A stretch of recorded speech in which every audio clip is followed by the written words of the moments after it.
So the webinar is now live and we should be expecting attendees coming in soon. Okay. Great.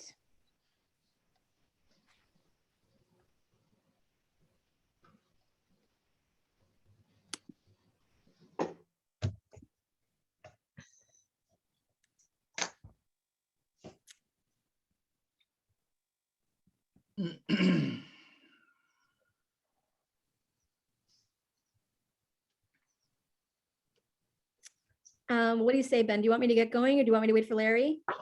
I'm texting him. Okay. It's your call. We could wait another minute. I do know he's joining, but Okay. Well, why don't we get some of the early stuff out of the way, because we do have 30, however many participants we have here. We have 18 attendees in addition to all of us, so I just want to be respectful of everybody's time. Okay. Okay, I'm going to go ahead and call to order the regular bi-monthly meeting of the Marin Water Board of Directors for May 18th, 2021. And we will do a roll call, which we can amend when Larry gets here. Director Bragman. Here. Director Gibson. Here. Director Schmidt. Here. And President Kohler. Here. So now I'm looking for a motion to adopt the agenda. So moved. Second. Do we have any public comment on the agenda before we vote on it? No, not on the agenda. Okay. So Any, Director Bragman, Aye. Director Gibson, Aye. Director Russell. Aye. And Director Schmidt Aye. and President Kohler. aye. Welcome, Larry. Hello. Okay. Public comment. This is the moment for any public comment on any item that is not on the agenda. I want to emphasize not on the agenda. Do we have any public comments? Terry? I'm not sure if Mr. Roberts has his hand up because he thinks it's supposed to go down. So I'm going to ask him. So let me ask him. Go ahead, Mr. Roberts. On my screen, my hand is lowered. And yet we all see it. We need to get you a tech guy, Roger. It's goofy. Or you can just make a comment. I mean, You could. Yeah. Well, there's no comment. You just have to not be on the agenda. Okay, that's your comment. moving on. Anything else, Terry? No, there are no other comments, no further. All right, any directors or general managers announcements? I'll pass. Okay, seeing none. I do have a brief one, President. Sorry, Cole. Ben, of course. The County Board of Supervisors this afternoon unanimously passed a resolution declaring a local emergency due to drought, and it acknowledged the imminent threat of disaster. So my understanding is they're going to forward it to the State Office of Emergency Services, requesting that the county be pulled into the governor's order. That is great news. And maybe I'll add to that a couple of other announcements. As we discussed, I've also been in touch with the state board and with the Natural Resource Agency. So they're very aware of the situation in Marin and are, considering steps that would include us, and the action by the county is a help. They all suggested that, that would be a useful thing since they're doing this on a county by county basis. The other announcement I would like to make is that Carrie Pollard and I just had the opportunity, actually mere moments ago, to speak with Sustainable Mill Valley about the drought situation. And it was a great meeting. And I just want to commend Carrie, who did a great job. And, we were able to answer all of their questions. And I know that our communications department is doing this, but again, I think we've got real partners in the NGO, the very strong and active NGO communities and organizations here in Marin. And the more we can be doing to engage them, the better. They were incredibly responsive, and it was a great conversation. So congratulations to Carrie for that. So that brings us to the next item, which is approval of the consent calendar. Do I have a motion? Move approval.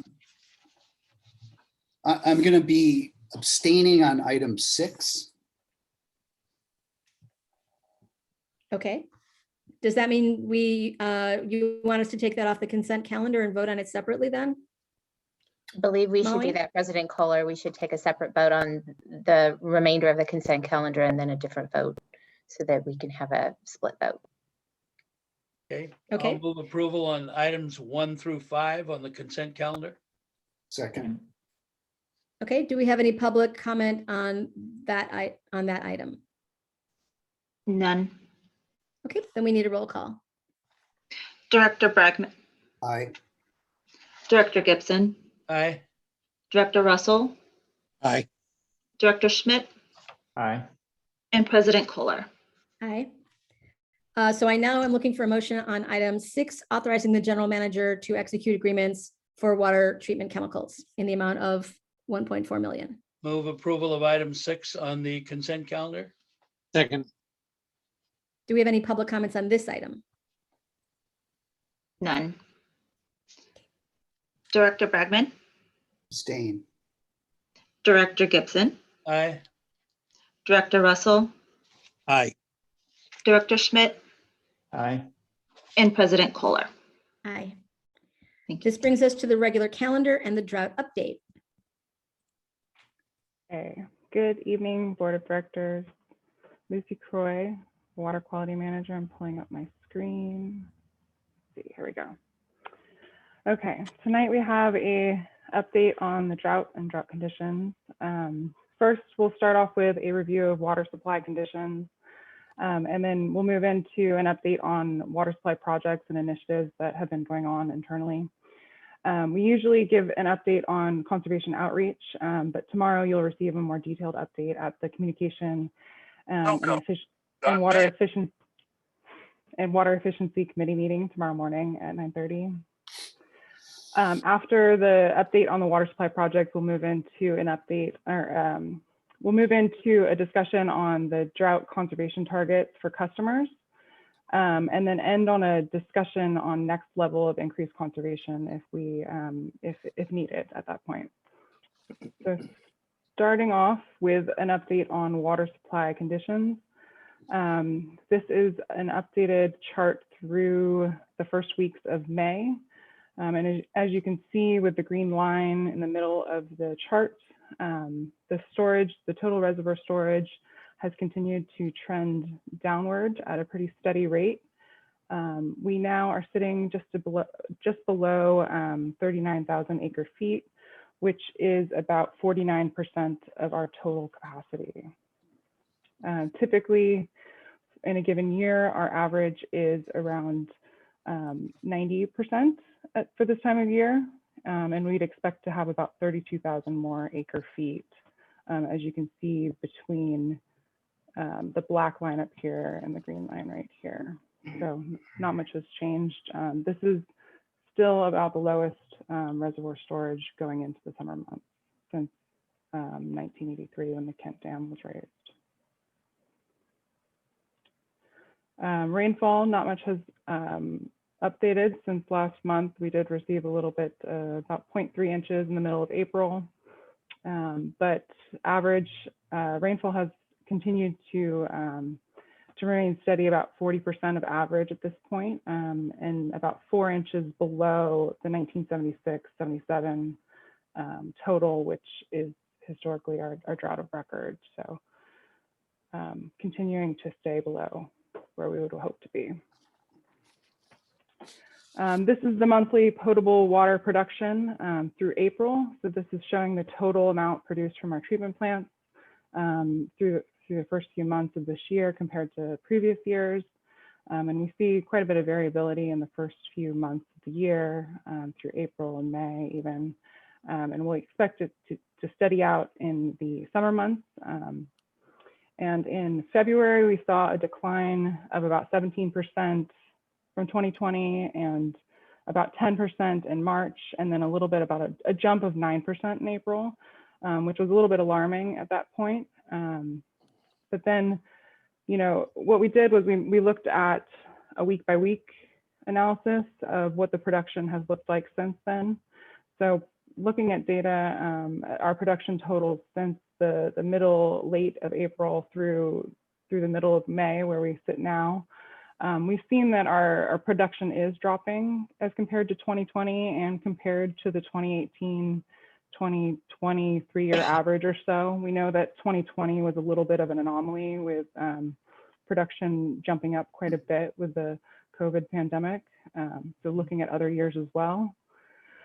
So over the past 4 weeks, we saw in mid-April is pretty steady as compared to previous years, but then a drop at the last week of April, and it's stayed below those previous years in the first 2 weeks of May.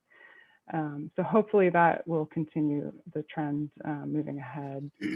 And I will note that we've actually seen hotter temperatures in 2021 than a lot of the averages throughout 2020. So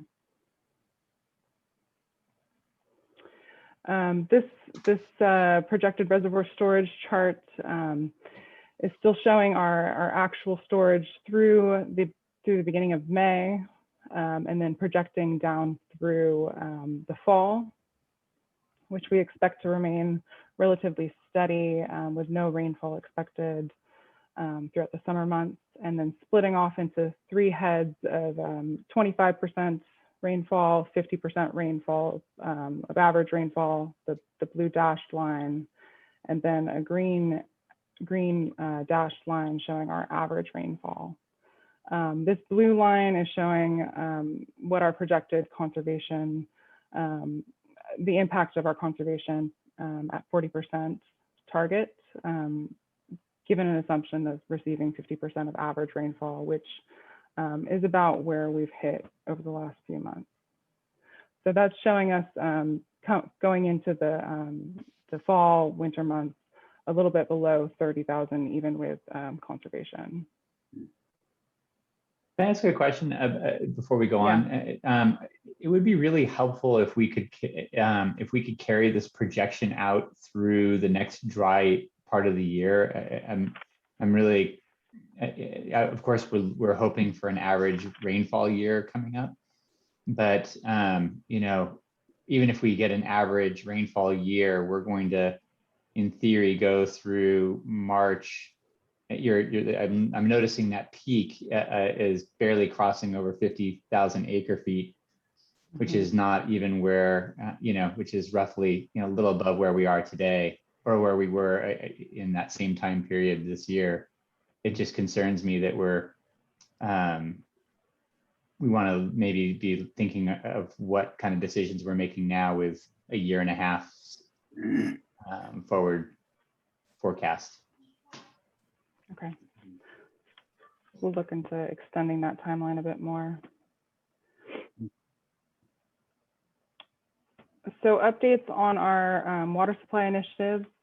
Over the past week, we have started pumping Suhuli Reservoir water over to Nicasio. So that operations initiative has started up, and we expect it to continue over the next few months, trying to extend our water supply by accessing that reserve reservoir. Castania Pump Station, there's another item on the agenda tonight that will be looking for the board to consider approving the project and moving ahead with consideration of a design and engineering contract.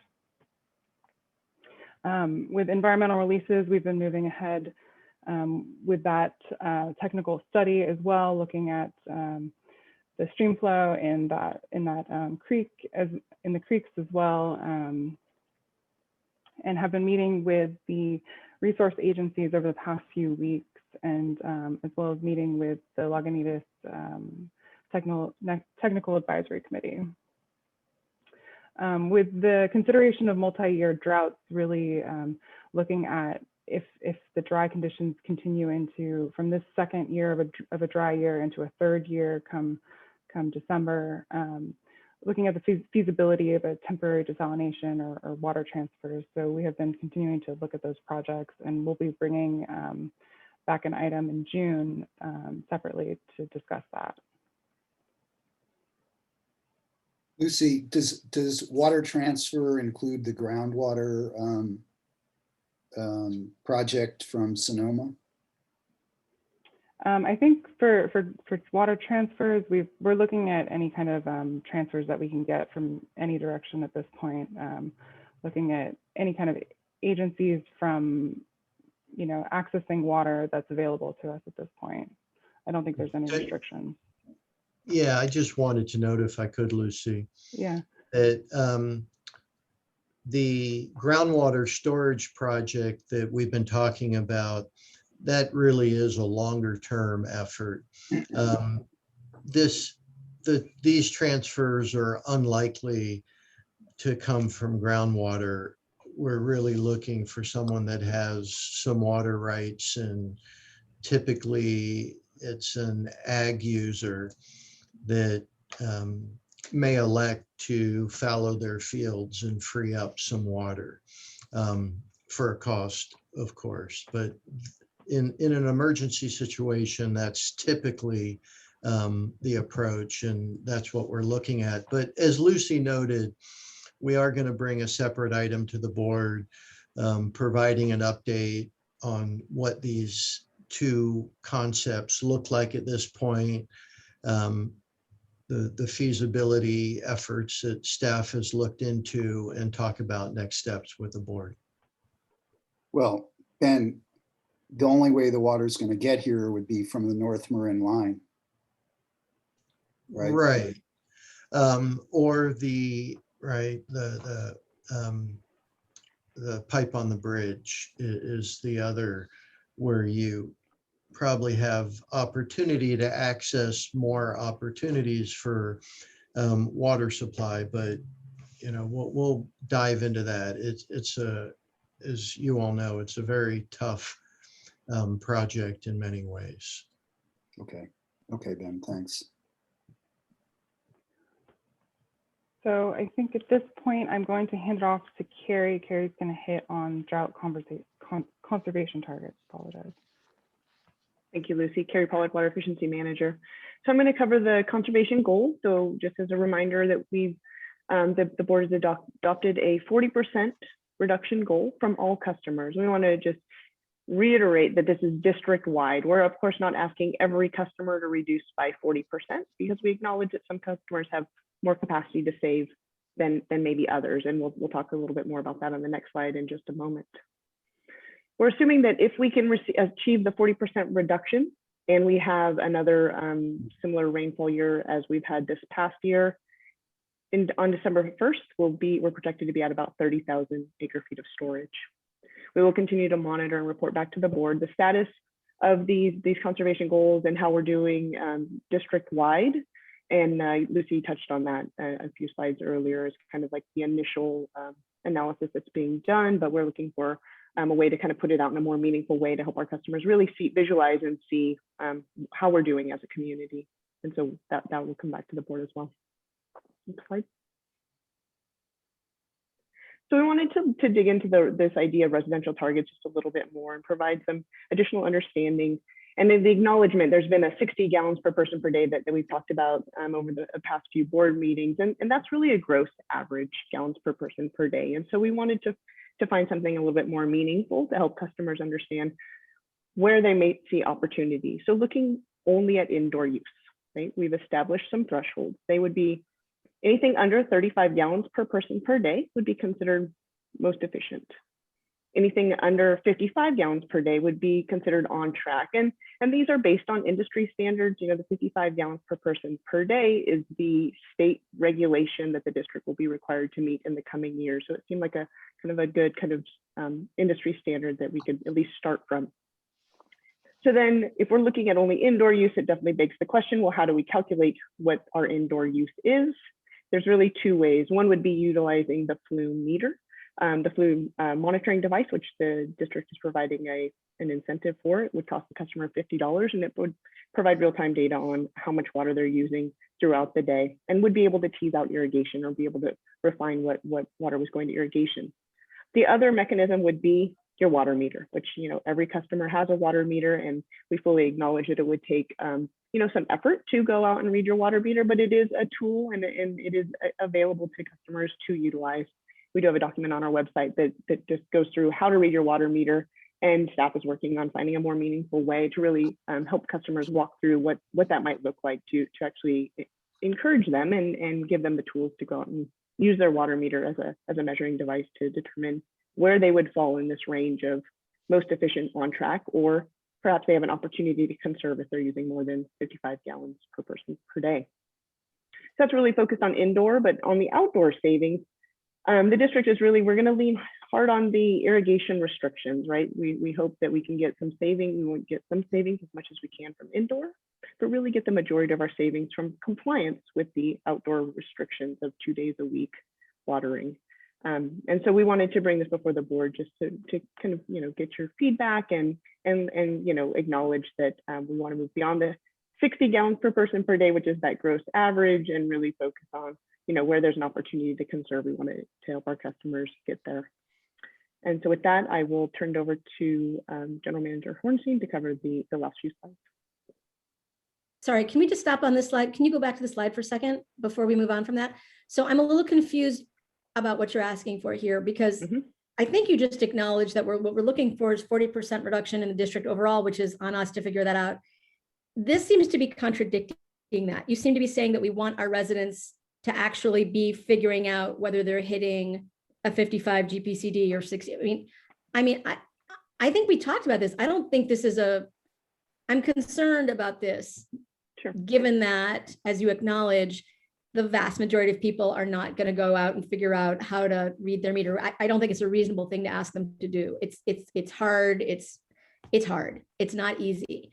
And I mean, this just seems to be, this, at least to me, this feels like we're saying two different things. We're saying we're looking for this 40% reduction overall. We're not asking that of individuals, but now we are asking them to figure out somehow what their daily GPCD is. And I don't think this is a way to go. I mean, we don't have AMI in place. We're just beginning the flume program. And I think expecting people to track their water use, let alone do the machinations to figure out indoor or outdoor, I'm not understanding where we're going with this. This does not seem like a constructive direction to me.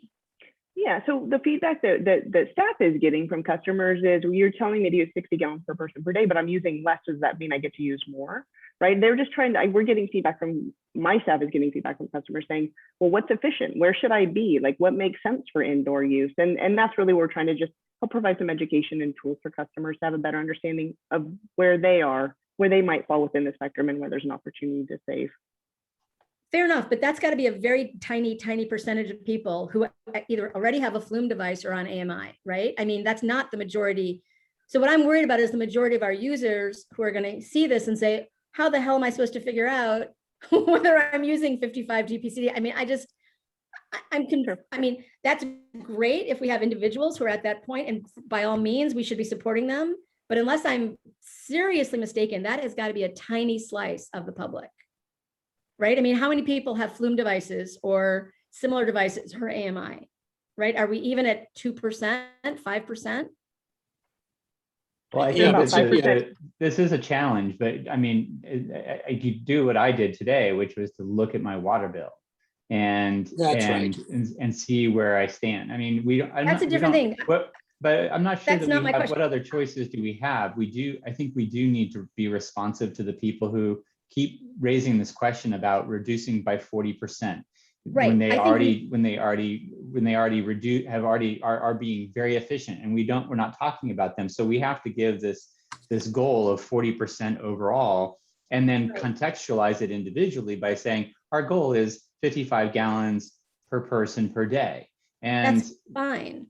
My concern is that I don't mean to be cutting you off. I'm just saying, that's easy. We all agree. If somebody's asking, give them the information. I'm worried about the message we're sending to the broader public, to the vast overwhelming majority of our public that don't have the tools to figure this out. The bill comes 2 months late, right? So, great, you can use your bill, but I'm worried about sending mixed messages. On the one hand, we're saying we're not looking for individual reductions, and here we are saying we are looking. So I guess maybe it's a matter of how you message this, because I think I heard Carrie say, and we want everybody going out checking their meter. I mean, how real, does anybody here think that's realistic? That more than a tiny percentage of our customers are going to go do that? It's a pretty challenging thing to do. President Kohler, if I could, I think your point is well taken in terms of it may be a messaging. This may not be a message to send out broadly, but it could be a tool to have on our website for folks that are looking for additional information, or folks that contact us that we can point them towards this. Yeah, that would be great. Right, exactly. So for people who are asking, I think we should definitely have this. I agree. And I think it's great to have a tutorial about looking for meters. I'm just concerned if that, yeah, you're right. It's a messaging thing. I think if we're telling people, now you've got I'll go figure out how to read your meter on a daily basis. I think that will be, I think that's potentially alienating. And I just think we have to have a message that's clear and crisp and consistent. I think this chart is pretty clear and consistent, Cynthia. I mean, as Carrie said, it gives the people a goal. Well, they'll deal with the mechanisms of calculating it. You know, they know how many people live in their family. Well, they don't have to do it real time. We disagree.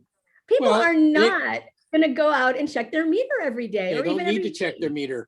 They can wait until the 2-month period passes and they get the bill. As Monty was saying, that makes perfect sense. At least they're paying attention to it. Before they would just pay the bill and never look at it.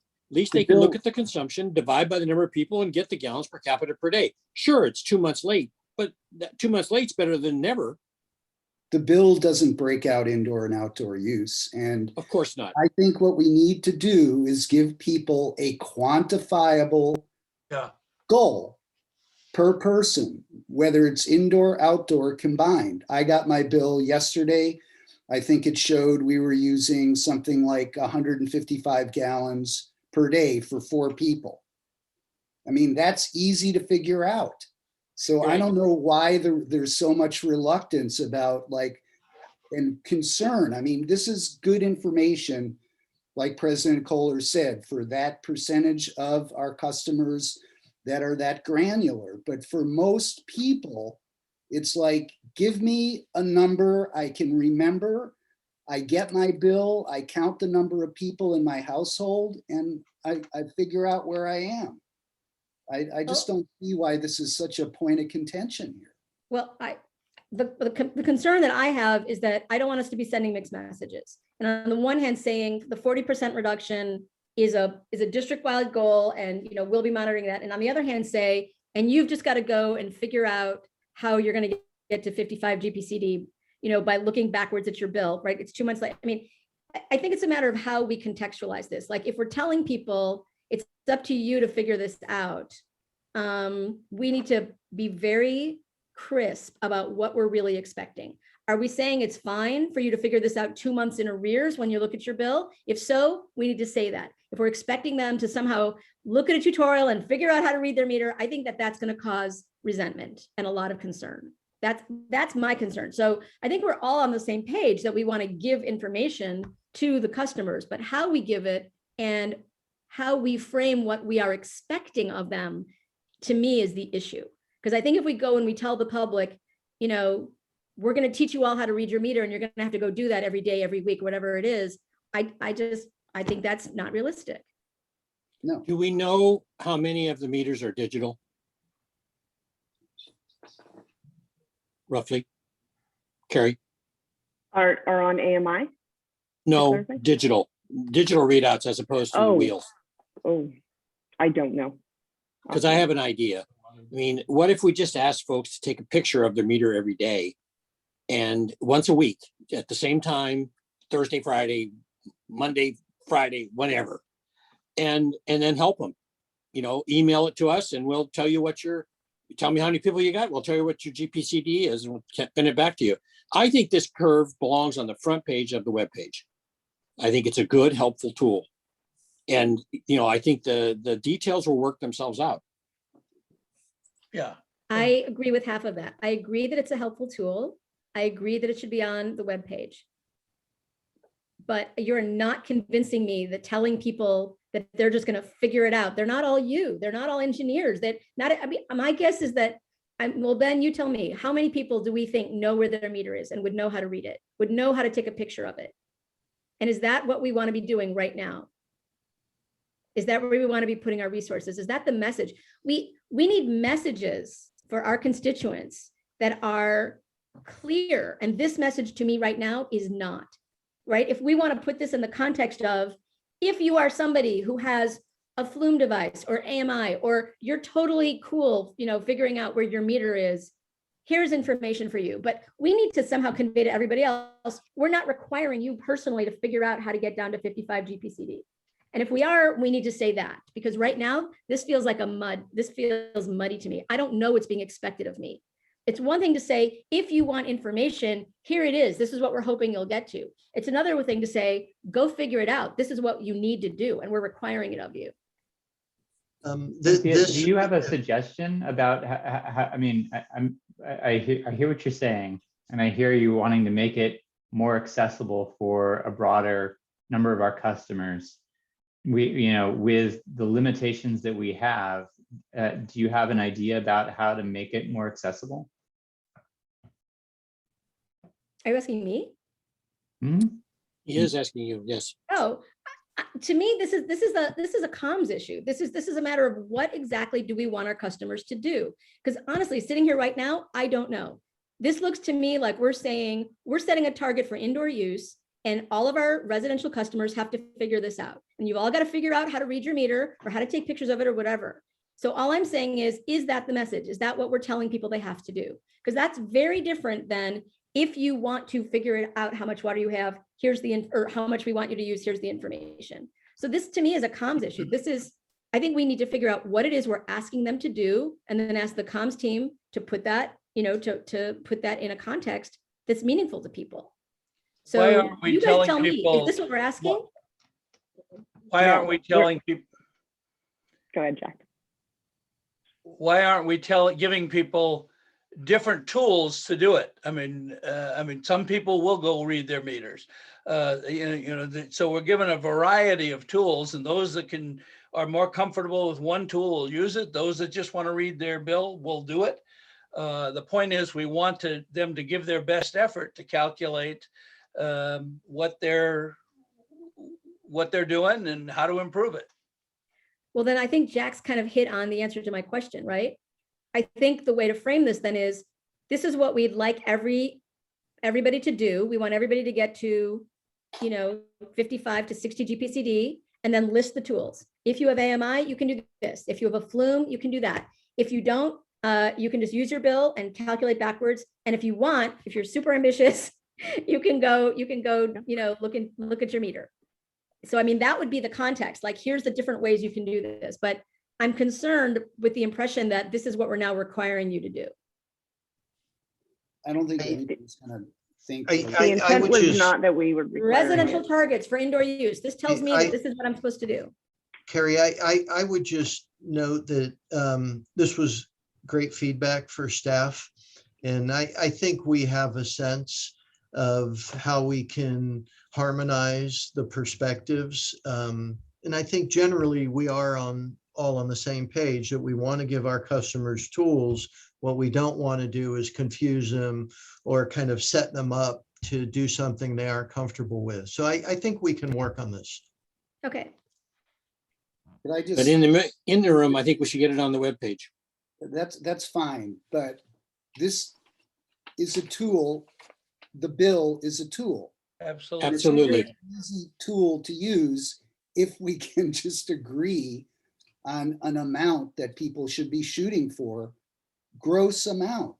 People cannot separate out their indoor from their outdoor use, most people. Well, if I could, Director Bragman, just speak to that. Part of our interest in separating them, but I appreciate the added confusion potentially, is we have folks that aren't irrigating, that live in apartment buildings and that sort of stuff. And to use that gross average of 60 is somewhat meaningless for them. If they're interested to know what's a good place for me to be? So that's really the intent behind this tool is, I'm not irrigating, I save water. How far should I go? And, you know, you can't just say as low as you can go. Okay, Ben, I agree that this serves a purpose. 80% of our customers are single family homes. Right. So the vast majority of people can look at their bill and divide their gallons per day by the number of people in their household and have a pretty good idea if they're good or bad. So I just, you know, that's Absolutely, Larry. And if you want to know the difference between indoor and outdoor, you go back to January, February bill and look at that one. That gives you your indoor usage. Then the rest of it's outdoor usage, more or less. Now it's not, you know, we're not making clocks. Okay. And I disagree with you, Ben, about the idea. I think you want to tell them to use the least that you can use. Right. That's the real goal. Right. Okay. I don't have any problems with asking for that. It doesn't mean anything. You know, it's not quantitative. It's just use the least you can use. And as I've said 14 times at least, you know, you can make a huge difference by paying attention. You know, like, you know, you remember Carrie talking about how you wash your hands, you know, lather up, then rinse instead of turning the water on and letting it run, or when you're brushing your teeth. Paul Sellier talks about when you're brushing your teeth, you don't need to use that water. Get a pitcher of water that you fill a glass from. You know, there's all kinds of ways of avoiding the waste. I mean, even something as simple as getting a glass of water from the sink. I now do that with 2 hands instead of 1. So I put the glass under the spigot, turn the valve on, and turn the valve off. I always did that with 1 hand. Bump it on, take the glass, fill it up, turn it off. Now I do it with 2 hands. And, you know, I don't put the water down the drain. Probably saves 50% of my drinking water. I think the idea of comparing your winter bill with your summer bill is a great idea. You know, most people are getting their data from their bill. And my point is, you know, let's keep it simple, you know, Exactly. and accessible. Yeah. And even more important, focus on it. If you think about it, it changes your behavior. That's the real difference. You know, like if you never look at your cell phone bill, it is what it is. But if you pay attention to your cell phone bill, not so important these days, it's unlimited, but you know, the idea is if you don't pay attention to it, it catches up with you. And if you do pay attention, at least you're focused on it. The more you focus on it, the more likely you are to conserve. What would it take for us to go to monthly billing? $1 million. In what? Why is that so? What? Extra postage, extra printing, everything. Extra meter reading. Let's use what we have. I mean, in a perfect world, I agree with you, but I think we need to exploit what we have, which is the bill, which is really has a lot of information if you actually look at it instead of just, you know. So that's a really interesting comms issue as well, right? I mean, that could really be the focus of a campaign, right? We could have a read your bill campaign that's very, you know, actually sort of lighthearted and funny, right? I mean, this is your best, you know, we're in drought. What's your best, you know, what's your best tool? The bill. Read your bill. I mean, we could, you know, there's a lot that we can do there.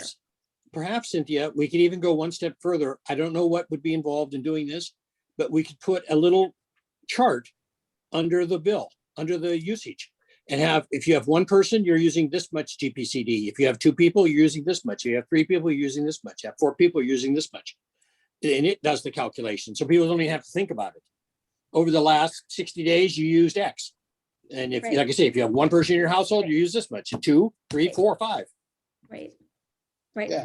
So I think we are on the same page. I think the thing that was throwing me, and I think we've kind of moved past this now, is to the extent that we put this on the website, and I agree we need to make it clear that this is not, we're not saying that this is a requirement. And I understand it says targets, but still, I think we need to say, we're putting this here so that you know what we'd like you to get to, and here are the tools for doing it, right? So that we're very upfront. And maybe we start with your bill. I mean, mean, it doesn't, I mean, I'm gonna leave that to the comms team, but I mean, I think we need to be very clear about what we're saying here. Because when I first saw this, it seemed to be going directly contrary to what we were saying in the slide before, which is we're looking for a 40% district-wide reduction.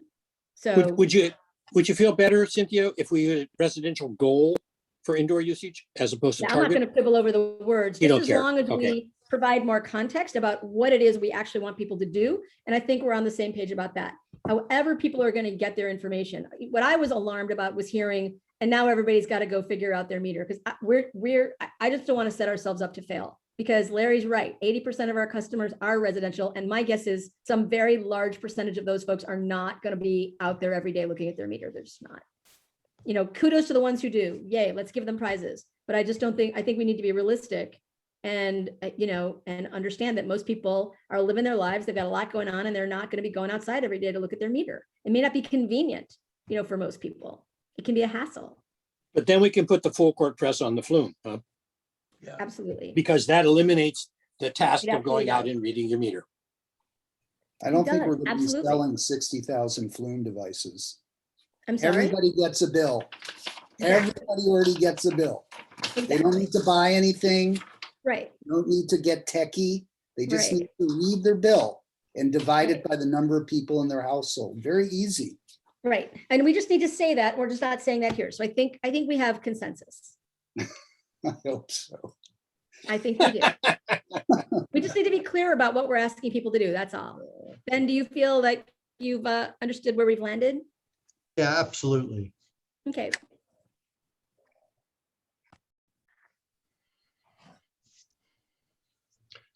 So this slide, there was a request from the board to, let's just begin to look at what additional conservation efforts, if that's needed, if we find ourselves a month from now or so, and we aren't seeing the reduction we had hoped for in terms of overall demand, what are some approaches we could bring to the board for you to consider at that time to ratchet up? As you recall, when we reviewed past droughts, that was somewhat of a pattern that we saw where the board back in the prior droughts took some action, and then the drought got a little worse and additional action was taken. So it was a stepwise approach to get to that dramatic reduction. So it's possible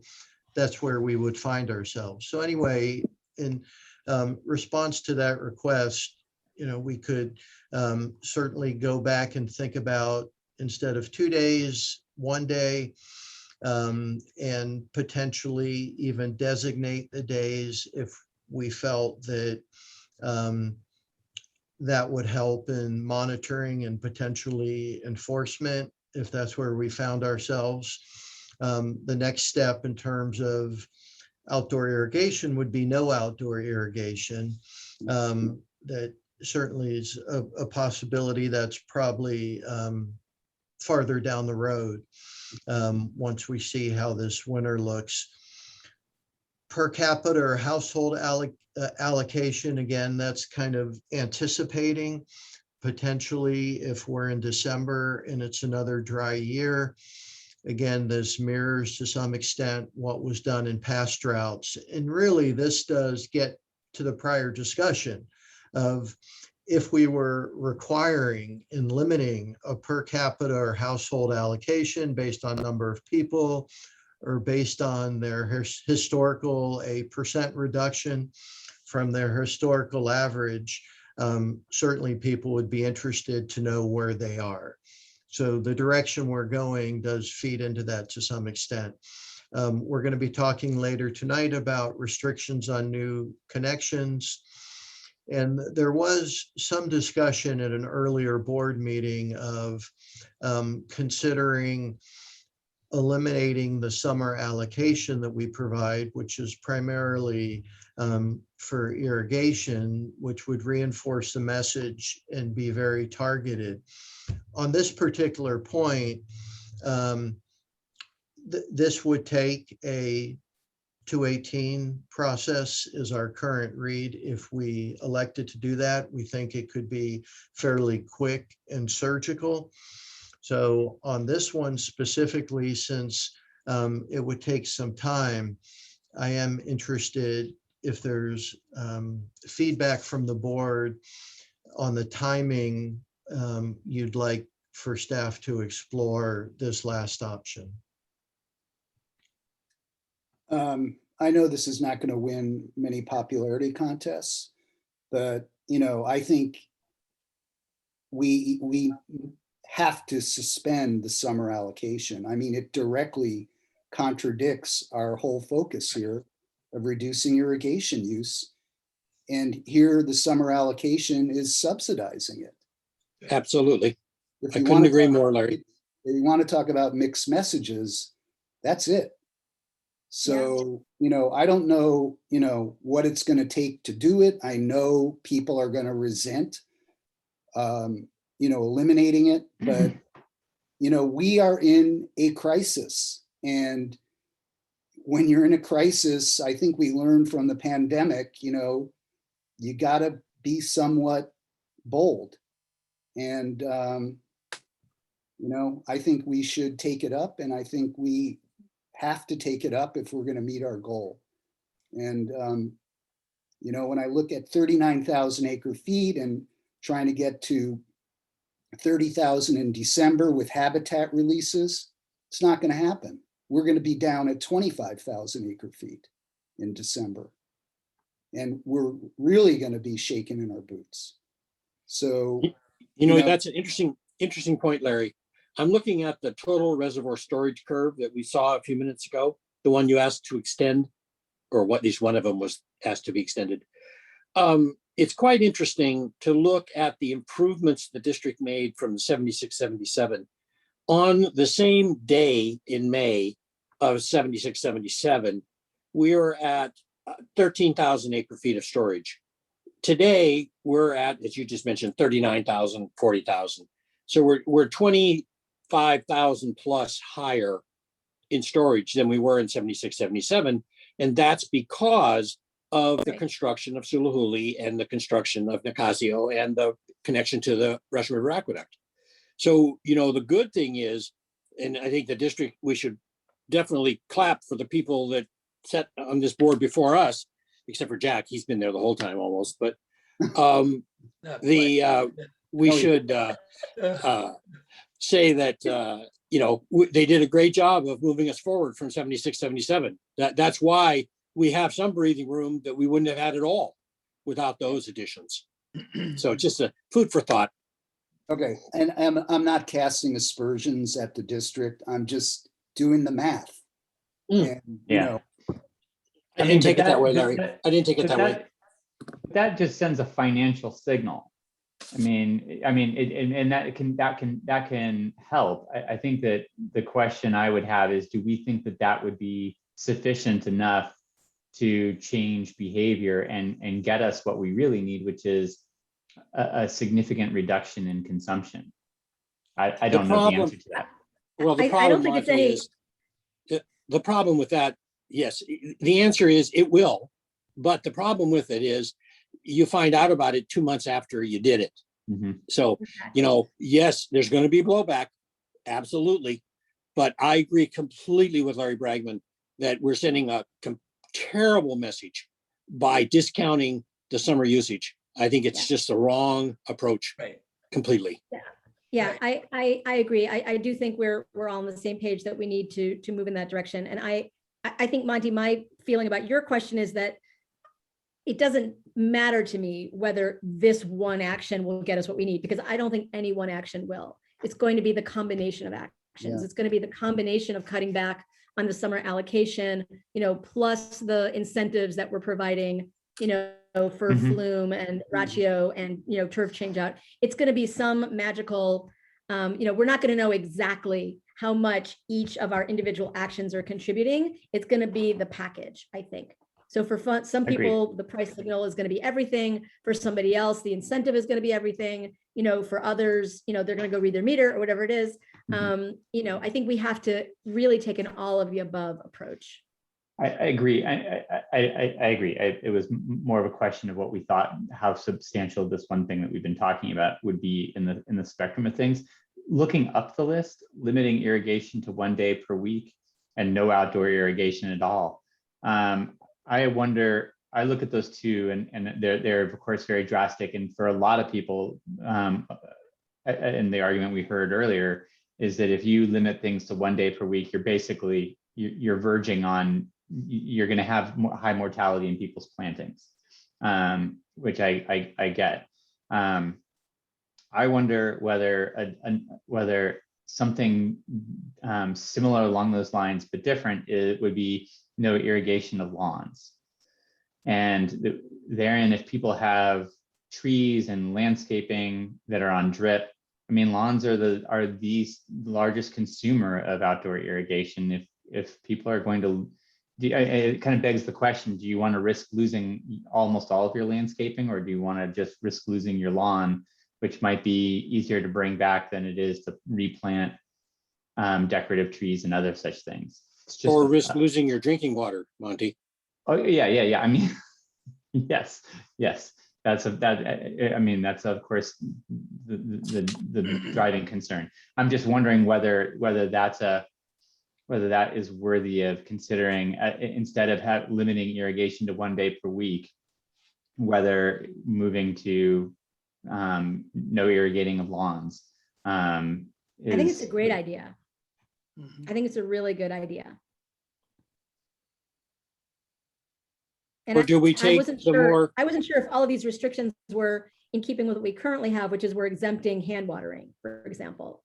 Or maybe Ben or Carrie could speak to that, whether you were considering that exemption carrying forward with these next suggestions.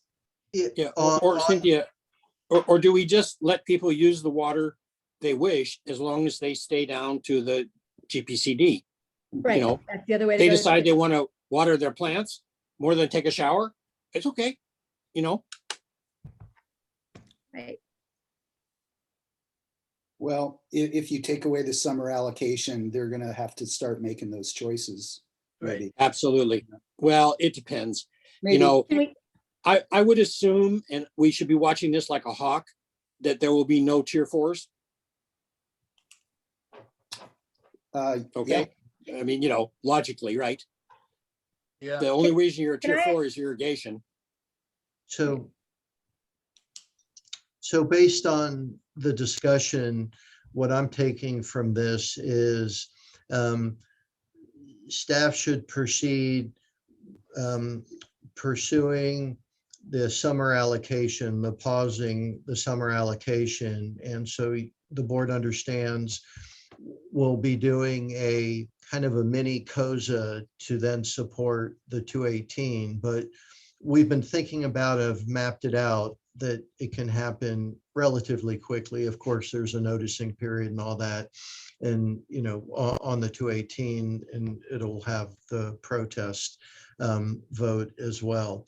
But we feel we can get that going fairly quickly. So in June, I expect we would bring the results of the mini COSA and the 218 mailer, what it would look like to you, to get the green light to get that out. On the other actions, I would propose that we give a bit more time and keep an eye on the trends. And we can revisit these on the, you know, we're doing drought updates at every board meeting, and think about, you know, take direction from the board on the right timing to think about these other actions, if that works for you. I don't follow the logic of the COSA. This is an arbitrary decision. There's no scientific reason that we have a summer reduction or increase in allocation before the tiers kick in.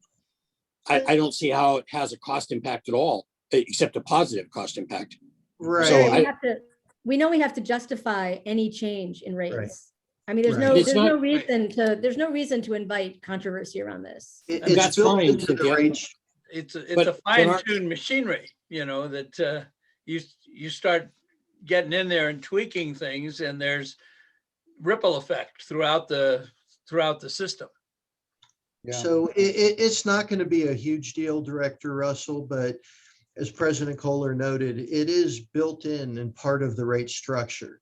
So as we pull it out, we just got to make sure everything holds together. And I don't expect it to be a huge effort, and we'd be able to do it fairly quickly. But Ben, in the same context, the $3 million delinquent amount isn't part of the COSA now, but it's part of our budget.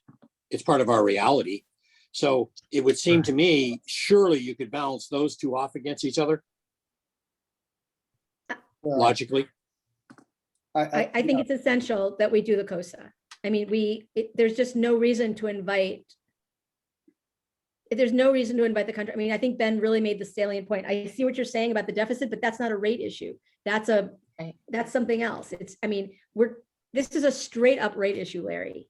And as a straight up rate issue, there's no reason. I mean, I just think it's imperative that we do. I'm wondering if this whole discussion is we have litigation on this issue.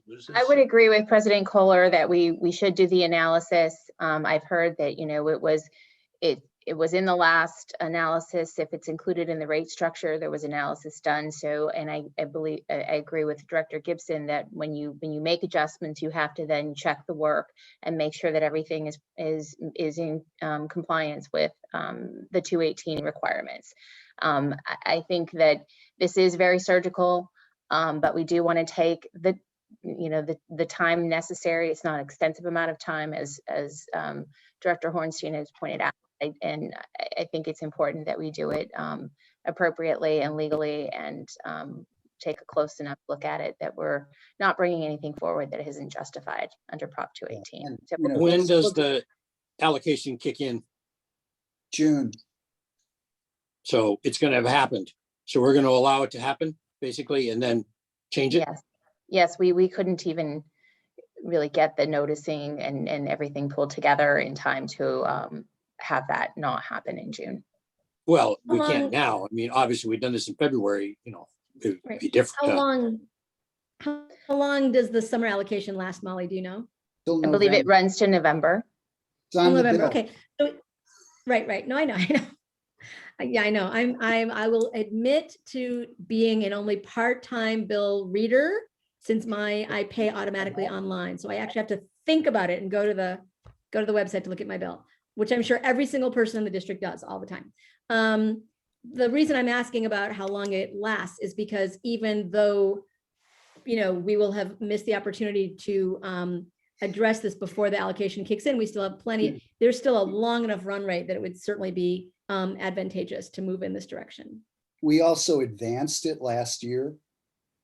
So the customers actually got an extra month of it in 2020, I think. So which way did we advance it, Larry? Forward. So it started sooner? It started sooner.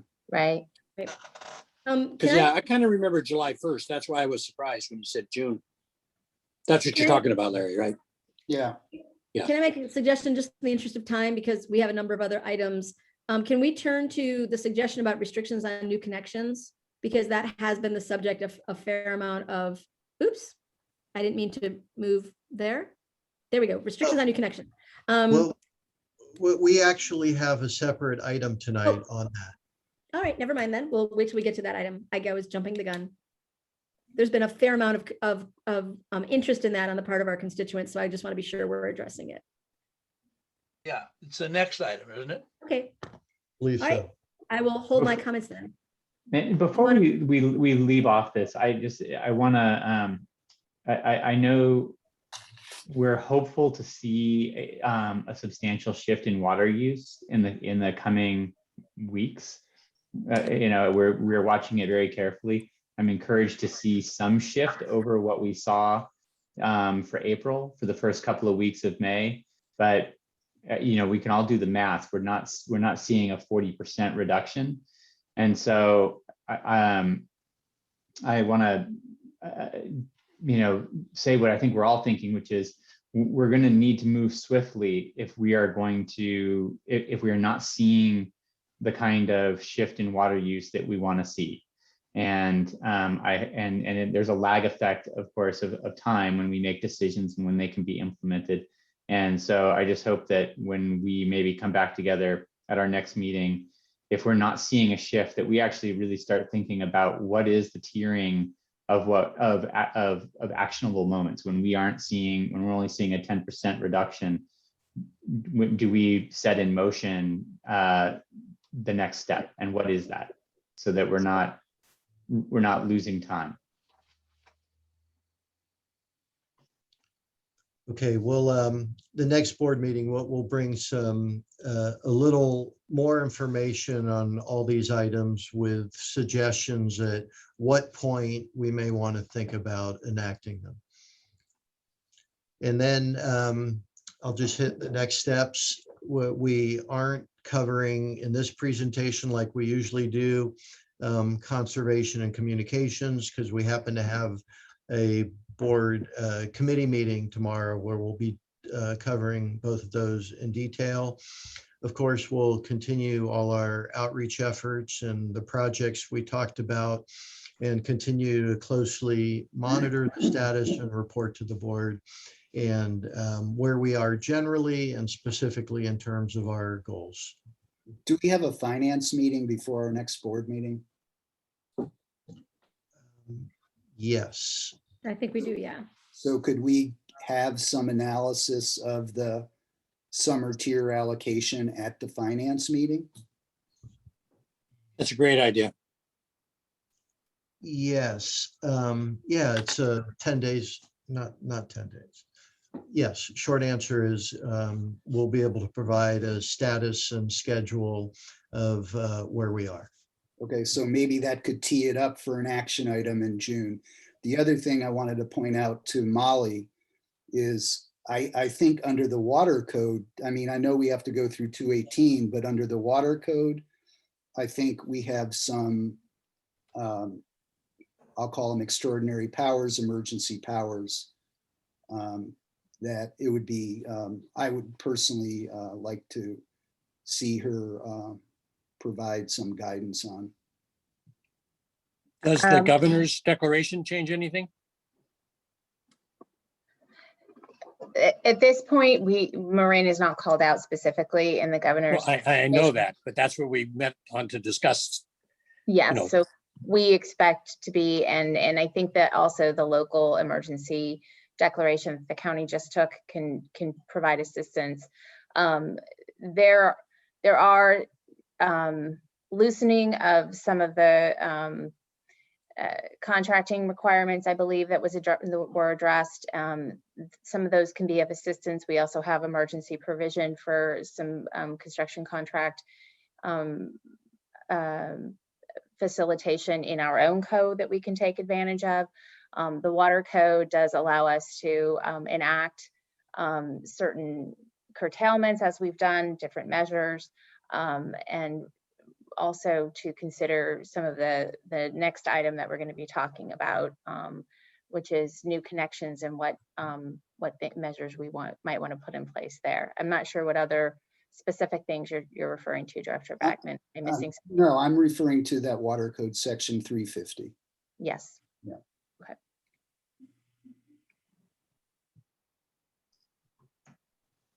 Okay, well, good. So, we can get it teed up for June, so.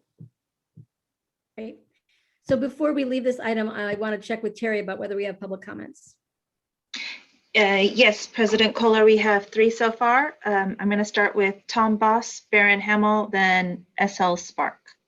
So Tom Boss, please. Good evening, directors. One thing that this conversation draws attention to, in my opinion, is the need to go to monthly billing. I think you guys really should take a close look at that. I understand the initial costs up front and the long-term monthly meter reading cost, but there's so many advantages. Number one, everybody's bill is reduced by 50%.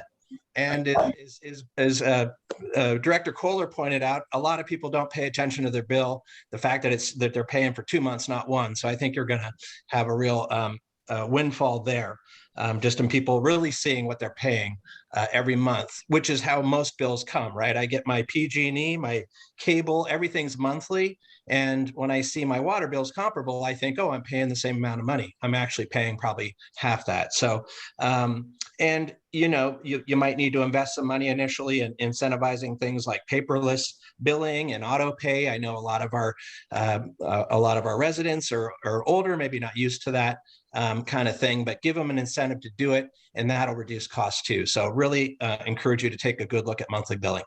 And also just, I think another thing that came out of this conversation is it's time to look at eliminating summer allocations permanently, because I don't think we're going to we're going to have droughts indefinitely. So anyway, thank you. Thank you for that comment. And I really appreciate the point about monthly billing. We've gone back and forth over that. I think Jack raised the point. I really agree. I think it's something we'll have to come back to, but for right now, the challenge is that we are already in deficit for a variety of reasons having to do with COVID. So taking on the additional cost just feels like it may not be the right time, but I very much appreciate the comment. Does anybody else want to respond to Tom? Yeah, well, perhaps, Cynthia, but you were arguing earlier that the 60-day delay is too much. So maybe we use this as incentive to do it. That cuts it to 30 right off the top. Now we're getting back into real time numbers. Not great, but better. But better. A lot better. Yeah. It would be better. Yeah.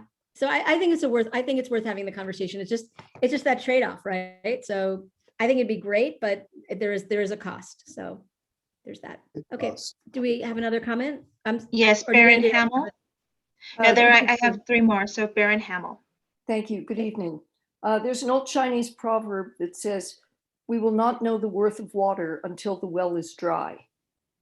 So looking at, listening to Director Russell's comment about comparing winter versus summer on our bills, when I did that, I saw that I was using 100 gallons per day in the winter and 240 gallons per day in the summer. And then I got a flume. Yep. And then after 10 days of using the flume, I saw that now I was able to get my water usage down to 100 gallons per day on average. Yep. Some of them were 40 gallons a day. Others were 240 on the days that I was running my irrigation. Sure. So having a water usage target or goal is all well and good, but people don't have a clue about how much water each device uses. So if you can create a clever little chart that says one flush is 1.25 gallons times X number of flushes per day, people can get a handle around how much water they can save simply by not flushing on every use. The same with the dishwashers, et cetera, et cetera. So what you're doing is giving people information that the whole family can work with. Secondly, I believe in the grassroots effort. Since Friday, I've put together a group of 72 people whom I have Zoom meetings with on the subject.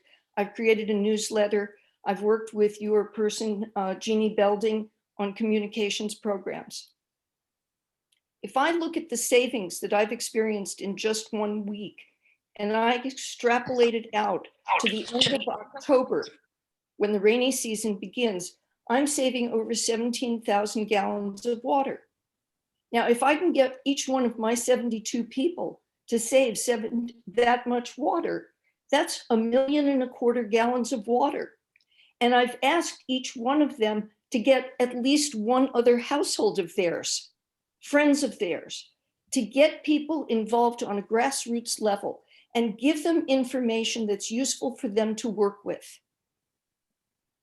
And once you do that, then you have a campaign that becomes meaningful. Thank you for listening. Yeah. Could I just say, I totally agree. It's got to be grassroots. And Cynthia, you mentioned the sustainables is a great vehicle. I agree. I mean, I know Laura from Sustainable Fairfax is, chomping at the bit. So I really do think we need to bring those people in and really encourage them. So great comment. And, you know, I do think that's what it's going to take. So. The next speaker, SL Park. Hi, I just have a couple of comments. First of all, you might be surprised at how many of us in 76, 77 did actually figure out how to read our water meters. We got on our hands and knees, pulled up the then cement cover and read our water meters. However, now with Flume, we don't have to do that. I have to say Flume is fabulous. I am urging you to send out a monthly bill. I think that's the only way people can really see what they're using if they're not involved in another device.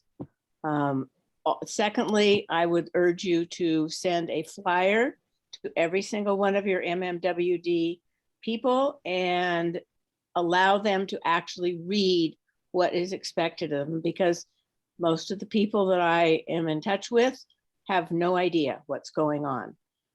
They may get the IJ, they may not.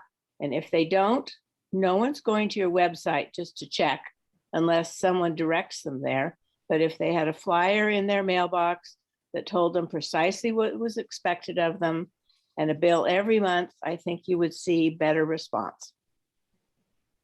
Yeah, thank you for that comment. Jeannie, do you want to talk about, when we were at Sustainable Mill Valley this evening, we got the same question. When are you guys going to send a flyer? I know you've been planning that. Can you give us an update on when that's happening?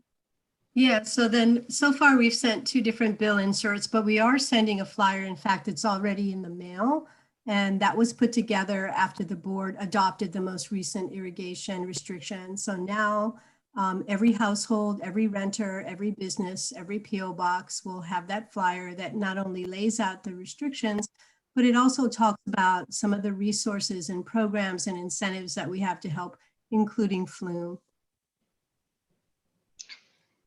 Flume really needs to like compensate us for all the for all the great press they're getting from us tonight. So any more comments, Terry? Yes, we received 4 more. I have Mickey Allison and Patricia Warnock. So Mickey, please. Hi, I live in Waldo Point Harbor. I live in the houseboat community of 400 boats. Not one of us gets a bill. I said this last time. Okay, so we have 3 different groups that literally in this area on Gate 6 Road and Gate 5 Road get no bill, only through the person that we pay our lease to. We have not received it, and I don't expect to receive any kind of letter from you. I did check out my sweep that is 7.48 gallons per sweep, or 1 cubic foot of water. I have been saving, but my neighbors not necessarily are. We have plants along the edge, but people are fairly careful, but there's still some who do not use a cutoff hose. Some use drip. Some don't bother. I'm a very careful person. I just want to be careful about this, but I want to go back to your one drawing, and that is residential targets for indoor use. Please put indoor/outdoor so that it connects those 2, because those of us here don't know necessarily the difference between that. And I have not actually checked what my indoor use is. I know what my outdoor use is, but not my indoor. Those people who are in apartments are just like us. They have no clue about what they're using. So when you do that, ask your people who are doing this to please divide it up by the number of people that they have, or actual residents, units that they have, so that they know approximately how much is being used per unit. This is critical, because then they can say, okay, take that number and divide it by how many you are and try and figure out where you fall into that. So if you're 4 or 5 or 3 or 1 like me, you have an idea. And this is true across the board throughout the whole county. There are people who are in apartments, etc. And by the way, I absolutely support, do not allow new hookups during this time. absolutely do not allow any new hookups. And I don't care if they're halfway through their building process or just ready for it. It's time to say no. Thank you. And by the way, the conversation tonight has been inspiring, and I really, really appreciate the thoughtfulness of all of you. Bless you. Well, thank you so much for that. And thank you for participating. I just want to check quickly with Jeannie and Carrie. Do we have a way of connecting with folks in that houseboat community? You want me to take that one? Yeah, so certainly we'll be more than happy to reach out. We have a stakeholder outreach program and we would love to connect with your residents. So I'm not sure how we can connect with you right now because I don't have a way other than what your name is, but if you want to reach out to us by emailing info@marinwater.org, I will certainly reach out to you and see what we can do to help. I think those are excellent comments. We do have little groups like that are sometimes, more challenging to connect with. So anything that we can do. So I really appreciate the commenter bringing that to our attention. Terry, any more comments? Yes, 3 more. Patricia Warnock, then Eric Larson and Rick Peace. So Ms. Warnock. Yes, I have asked this question 3 times, 3 different ways, and I've received the same answer from the board. Personally, I'm sitting here listening to everybody quibble about how much water they're going to be saving by not flushing the toilet. We are in this problem, not just because of the drought of 2 years, but because we have more people in Marin than we have water to supply to them.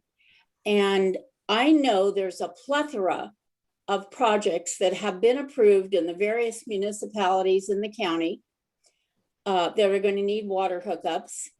I know that there's a lot in the planning commission stages now and just the very beginning. And one example is 1,350 apartments that are scheduled to go into the Northgate Mall. So I received an email from the mayor of San Rafael when I asked her about this. And she told me she met with Director Schmidt and he assured her, and the quote is, there was enough water for both San Rafael and Marin, enough water for growth. I would like Director Schmidt to answer that question for me and to all these people in the county. If the board is not in the business of land use, why are you making that statement? And secondly, my second question is, what exactly has to happen to trigger the water district to put a moratorium on hookups? What is the legal incident that allows this board to say we cannot have more water hookups? So there's a 2-part question. I really want to hear the explanation from Director Schmidt. Well, I'll take a second to just respond to that because it's very clear that you are very concerned about the status of our water supplies. And I think if you've been a part of this conversation so far tonight, you know that I share that concern, and as we all do. In terms of that characterization, I can't speak to it. Those are not things that I would say because I do not believe we currently have enough water to not in our current supply right now to say that we have enough for the future. I'm very concerned about how much we currently have and the discussion tonight about the things that we will do to further reduce consumption so that we do have enough. So I think that we have a conversation coming up later tonight where we're going to talk about this in detail. I think this is a complicated situation wherein we as the water board and the district do not set policy on population growth and building permits. That's something that's done by the city, but I encourage you to be part of that conversation when we have it later tonight, I think it will help us to understand things much better. I have a comment on that too, if I can. This afternoon, Monty, I, and Ben had a meeting with the mayor and some of her staff, and we ironed out this issue. And I don't believe she will be saying that anymore.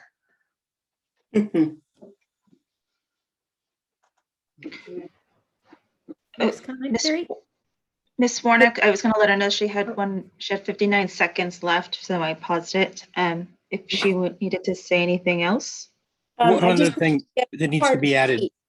I would like to have part B answered. What actually legally triggers the incident that Marin Water District will say, we have to have a moratorium on new water hookups? How bad does it have to get? Do we run out of water completely? Molly, do you want to address that? Sure, President Kohler. This is a decision that the board has to make, informed by all of the information.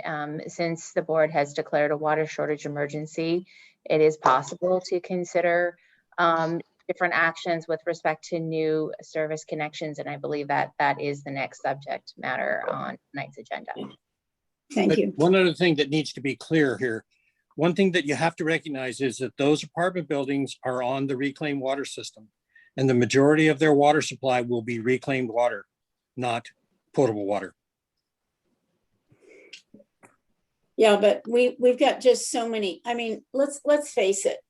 We don't have an unlimited ability to have more people living in Marin. We just don't have the natural resources. There may be open land, but we don't have the other things necessary to go with it. I have to tell you, my grandparents came to Marin in 1919, and I've been coming here every single summer, and my family moved here in 1956. And we never had this issue when population was lower. We had droughts, but we weren't in the dire situation that we are now. And I heard the presentation for Northgate Mall, and the owner of the property said every drop of water that hits that building will be, Finish that last sentence, ma'am. Yeah, every drop of water that hits the building will be recycled. But what if there are not enough drops of water hitting that building? That's what it looks like now. No, there's always sewage. There's always sewage. Okay, next speaker, Eric Larson.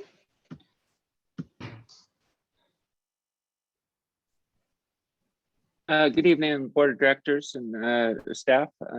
My name is Eric Larson. I'm a ratepayer. First time at the Marin Municipal Water Board meeting. Interesting. And then many East Bay Municipal Utility District Board meetings. My comments is in regards to any water acquisitions from other agencies. But first, I wanted to comment on the public communication. I think the public communication aspect can go a lot further. I think the public communication actually from Marin Municipal Water at this point has been quite poor from my perspective. I'd see a few yard signs that say, drought is here, time to conserve. But, where are the signs saying, hey, there's an emergency? Where's the flyers coming in my mail that is telling me, hey, there's an emergency, this is urgent? It is not uncommon for California to see multi-year droughts. In fact, it's probably more common to see multi-year droughts than average precipitation. So if we're running into a third year of this drought, as the trends showed in December, we'll be down at what I don't recall, 30,000 acre feet. And where does it go from there if we have a third year of drought? The other comment was related to the comments I heard at the most recent East Bay Municipal Utility District board meeting. Board members were conveying that I think somebody had seen an article that Marin is going to get water from East Bay Mud, and they kind of chuckled that nobody had contacted them. And there's no pipe on the bridge anymore. there's a bike lane on the top, and well, the pipe to convey water goes on the lower deck, but now they've opened up the third lane for rush hour traffic. So, you know, how is that going to work? And that's really the only meaningful place that I'm aware of that we're going to get additional allocations of water. And East Bay Mud, the board of directors did discuss in their kind of more or less casual conversation about our situation over here that East Bay Mud doesn't have any extra water to give us. They'll will water. And I hope staff and you directors will get in touch with East Bay Mud sooner than later, before we're actually facing a crisis if this drought is extended into the next year. And the Central Valley project doesn't have any extra allocations, and you know, then we're facing, you know, catastrophe. So I encourage you all to get in touch with East Bay Mud if we need the water from there. Thank you, and nice to see you, Ben. Thank you. Okay, and the next speaker, Rick Echopiece. Go ahead, Rick. Yes. Can you hear me? Yes. Yes. I wanted to suggest a conservation measure for the district is that to begin a study on how you can cover the reservoirs and the mud around them, just the way you cover pools to prevent evaporation. I think it could be relatively easy and relatively inexpensively done by putting ground cover on the mud of the shrinking reservoirs, just the way you roll out the mats that they use in orchards to prevent the evaporation of the groundwater in the agricultural industry. And for the reservoir itself, I would suggest you could use inflatable rubber boats placed upside down to cover the reservoir to prevent the sun from evaporating in the heat of the summer from evaporating the water, because an immense amount of water actually is going up into the sky out of the reservoirs every day, especially as the temperature increases. And this could be done from the months of, say, June to October. And then you pull the boats in and deflate them and put them in storage for the next season. Because we're going to have, I mean, drought is going to be our normal from now on. Last 30 years, climate change has changed the weather patterns, and the whole West Coast is experiencing a drought. From here to Washington, state of Washington, and it's going to be ever more so going forward. And so we should establish a method to conserve the water in the reservoirs. So every spring, every June, you roll out these mats on the mud surrounding the shrinking reservoirs. As they shrink, you roll out more mats, because when the sun hits that mud, it takes water right out of the mud into the sky, and then the wicks from the reservoir, more water into the mud, and out of the reservoir, the sun hits the reservoir, it evaporates right away, especially as the heat of the day increases. So these inflatable boats could be put out there on the reservoir. They could be made up special, inexpensive. You put them upside down so there's a little bit of airspace, but the water that evaporates, you just go right back down into the water. Thank you, sir. Okay. It's a suggestion that's, so thank you for the comment. It's a suggestion that's come up before. It just in the interest of time, I don't want to spend a lot of time on it, but Carrie, do you have a, I know this has come up before. Do you have a quick response for Rick on this? Carrie, you want me to? Or sorry, Ben. Yeah, I mean, I'll just jump in. We are looking, and we've done Phoenix Lake and now Sulahuli. And one of the reasons we're pumping those lakes down and consolidating the water is it does reduce the total surface area, and it will help on evaporation.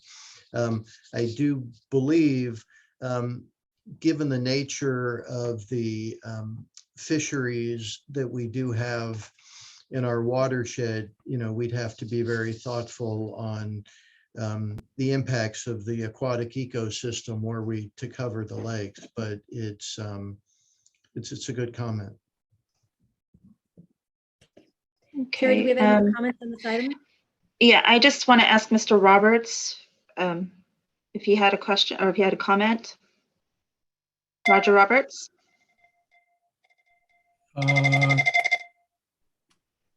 Did you have a comment, sir, on this item? I don't even have you on my screen. I'm sorry. I'm not even sharing your screen at this point. I don't know what's happening. Oh, okay. All right. Well, maybe you can comment in another time, like later on. All right. Okay. Thank you. I have no more further speakers. Okay, this is not an action item, so there's no board action required at this time. I think we're done with this conversation. And are people ready? The board, are we ready to move on to the next item? President Kohler, I did have one question for the board. There was some discussion on looking at monthly meter reading, and it seemed there was enough interest that it may make sense to bring an item perhaps to finance to discuss that a bit further if the board would like us to. I think that's a good idea. Okay. Absolutely, Ben. I think if you go back about 5 years, we did a pretty comprehensive analysis of that. I don't think it's going to take much work to bring it back. Okay. Right. It was ultimately a cost issue is my recollection.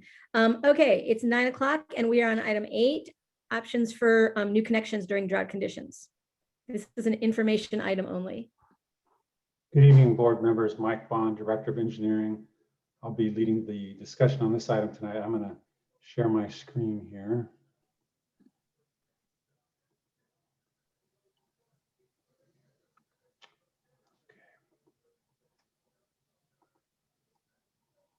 Okay, so this is a continuation of a discussion that we began on April 16th at the Operations Committee.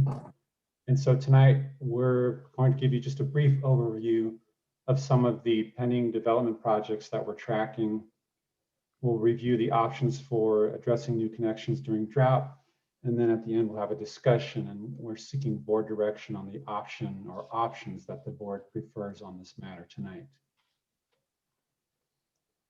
So this is a list of some projects that we're tracking here at the district. They're at various levels of readiness to come before the board or before the district. They've all received their local approvals. We're anticipating that they will come to the district within the next 2 to 6 months, and then approved would then be connecting to the district in the next 1 to maybe 3 or 4 years. So these projects do have a little bit of time before they're ready to connect to the district.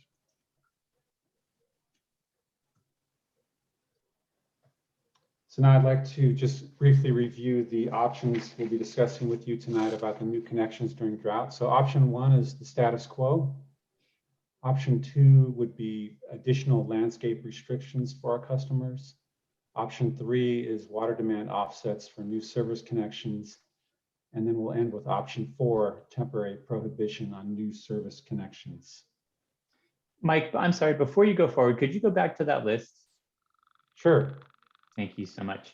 And so just to be clear, none of these would come on this. What's the soonest that any of these would actually come online and start consuming water? The soonest, possibly, I mean, it depends on how fast they move, but I wouldn't anticipate sooner than a year before they'd be connecting to the district. And is that all of them? I mean, I think we're literally, I think, you know, it really matters whether we make it through one winter or 2 winters before something comes on. Right. So yes, so I can go through them. So Talus Preserve is the likely one that would come online first, and given the time frame needed for construction and obtaining the permits, that's likely. I mean, at the shortest would be a year. It's probably going to be a little bit longer than that. The Marydale Townhomes project, they still don't have all the information. They're still gathering the information that we need for that project. So that's probably another couple months out before they come to us. And then again, it's another year to perhaps 2 years of construction. And then BioMarin Whistle Stop is the same thing. They are still gathering information we need for that project. And that's probably another 1 to 3 years out before they're connecting to the district. And Mike, isn't Marydale is in the recycled purple pipe district, isn't it? They have talked to our reclamation staff, and yes, they will be using recycled water for irrigation of the common landscape area. Are they required to double plumb for flushing and that kind of non-potable use? They're not able to do that. And I don't know if, Paul, I know we've had a conversation with them, but they do not meet the requirements for use of indoor recycled water at that location. And what are those requirements? Paul, I don't know if you, I know. Yeah, I am available, Mike. No, Paul Sellier. Either Paul, whoever has the answer, I guess. Well, I can just speak about that Noel, our reclamation specialist, has had a discussion with them. And it looks like the way the building is currently plumbed, there's no plan for it. It looked like it wasn't something that was going to be easy to ascertain. But, you know, they haven't started any construction yet. So this could be something that might be a possibility. Yeah, it seems that we could probably strengthen our reclaimed water ordinance to require double plumbing for internal use. So I thought that was already there, Larry. you have to connect, but it doesn't require, you know, I don't think it actually specifies the scope of use. So I think it's something we need to take a look at. We have done that on some projects for sure. Yeah. But I think it should we should enact it as an ordinance. Right. I agree. It's a great idea.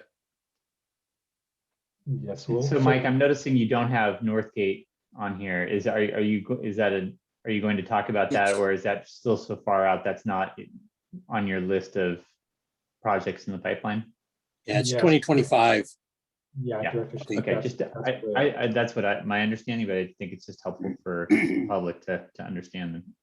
Yes, we're certainly that big project is still a ways out, but it is a big project. Okay. Any further questions on these projects?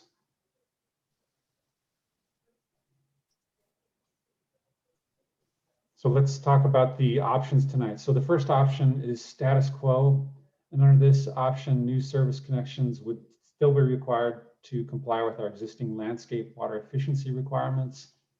So for residential customers, approximately 25% of the landscape area can be planted with high water use material.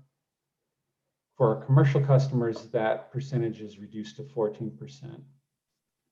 And our customers would still be required to comply with our existing water efficiency requirements, which include water efficient fixtures, such as clothes washers, faucets, and toilets, irrigation controllers with ET or soil moisture sensors, and no turf would be allowed on slopes exceeding 10% planting areas, or excuse me, 10% planting areas 10 feet wide or less, street medians, traffic islands, planter strips adjacent to hardscape. So these are all the existing requirements that we have in place now. So under option 2, we would implement additional landscape restrictions. For our residential customers, we would prohibit turf in front yards. and turf in backyards would be limited to 25% of the landscaped area. For our non-residential customers, non-functional turf would be prohibited. And functional turf examples include things like schoolyards, ball fields, and parks. And this is following on the Las Vegas Valley Water District example. The third option is water demand offsets in new service connections. And under this option, the district would charge a fee to new service connections to fund offsite water conservation saving measures to offset the new demand created by the new connection. And we've found that this approach is generally employed to address either large developments requiring annexation or communities with chronic water supply issues. So for example, on the large development example, East Bay Mud annexed the Alamo Creek project into their service area. The Alamo Creek project included 1,000 homes, and they were required to offset the additional demand created by those new connections at a rate of 2 to 1. And they ended up contributing a total of about $8 million to fund conservation projects in the East Bay Mud service area. A good example of an agency with chronic water supply issues is Sokol Creek Water District and their water demand offset program. Sokol Creek is a water district with about 41,000 customers in the Santa Cruz County area. They serve communities like Capitola and Aptos, and they're 100% dependent on a local groundwater basin. And since 2003, they've had a water demand offset program that requires new connections to offset their additional demand at a rate of 2 to 1. And currently, the cost or the fee that is charged for those new connections is $55,000 an acre foot. So other communities with water neutral programs that are designed to address chronic water supply issues include the Cambria Community Services District, which has had a program since 2003. The city of Morro Bay down in San Luis Obispo County has had a program since 1985, and they require an offset of 2 to 1. The city of St. Helena has had a program since 1994. And then the city of Santa Monica has had a program since 1991.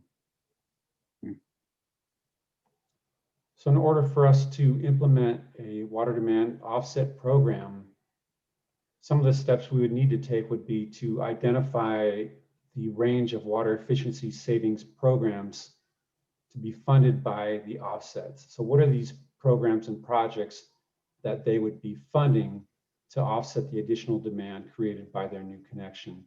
And then we'd want to identify the ratio. As you saw on the prior slide, some communities are a 1-to-1 ratio, others are 2 to 1.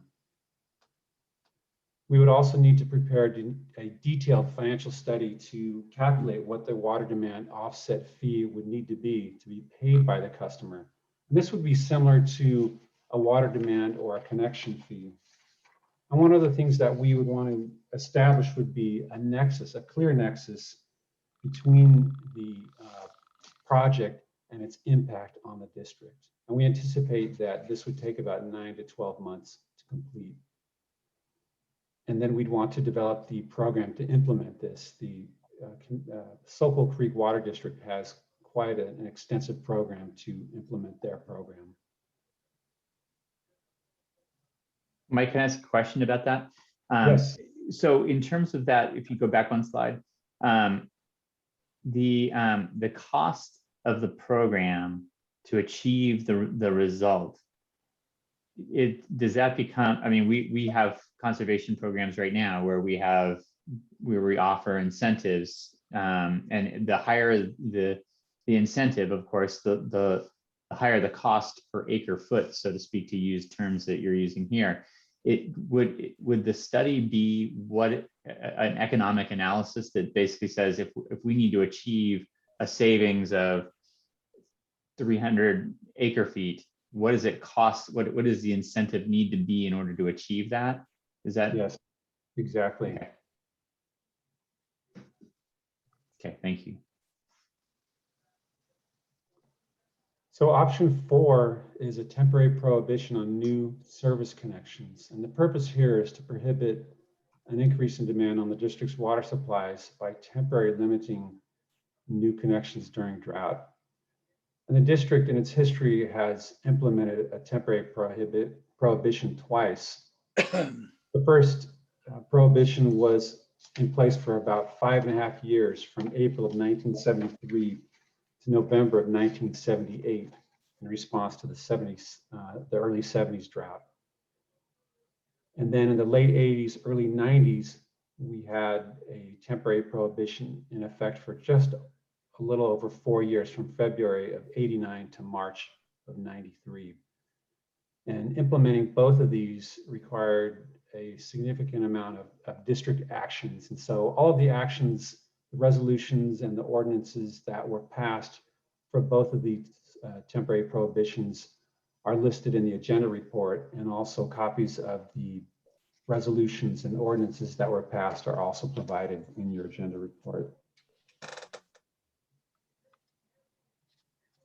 So some of the key components in implementing a temporary prohibition, including identifying an effective date. What date would the prohibition, if one were to be adopted, begin?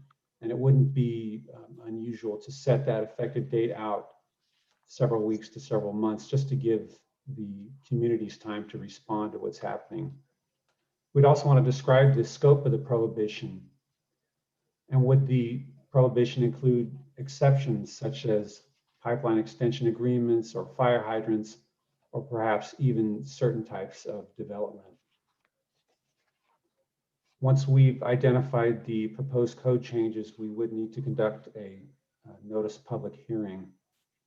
And we would also want to do an extensive public outreach campaign to not only inform our customers, but also the other affected agencies in Marin County, the other planning agencies who have been contacting us and are interested to learn about what the district may be doing. And finally, we thought it would be informative to talk about a temporary prohibition that was implemented by the North Marin Water District. They adopted their prohibition on April 20th. It goes into effect on July 1st, and it prohibits any new or enlarged connections to their system. They did include several exceptions, including connections prior to agreements that were in place prior to July 1st. Also, fire hydrants are accepted. And then finally, they accepted and they included an exception for applicants who agree to install landscape irrigated with potable water after the suspension period is over. So these are customers who agree to not put in their landscaping until the suspension is lifted. So in summary, tonight we're presenting 4 options for the board. Option 1 is status quo. Option 2 would be to implement additional landscape restrictions focused on turf for our residential and our non-residential customers. Option 3 would be the development and implementation of a water demand offset program for new service connections. And as we mentioned, we believe this would require a detailed study that would take about 9 to 12 months to complete. And then finally, the 4th option would be a temporary prohibition on new service connections. And so tonight we're seeking direction from the board on the preferred option or options, which we will bring back to the board at a future board meeting for further discussion and formal consideration. And we'd be happy to answer any questions the board may have. Thanks, Mike. That was really helpful. So just to reiterate for the public, there's no action here tonight. The board is just going to be providing some feedback to the team. So I'm going to open it up first to the board, and then we'll take public comment. I will say that it does appear, that there's sort of a mix and match opportunity here. I certainly, I'll just say, put it out there. I think the option of requiring new development to offset their water use, getting to zero net water is I think where we need to be with new development. It's becoming more common throughout the West. And given the direness of the situation, it may make sense to sort of marry options 3 and 4. given how significant the situation is, but I'd like to Yeah. hear from other board members. Yeah, no, I agree with you on that one. And I think we could do a hybrid approach.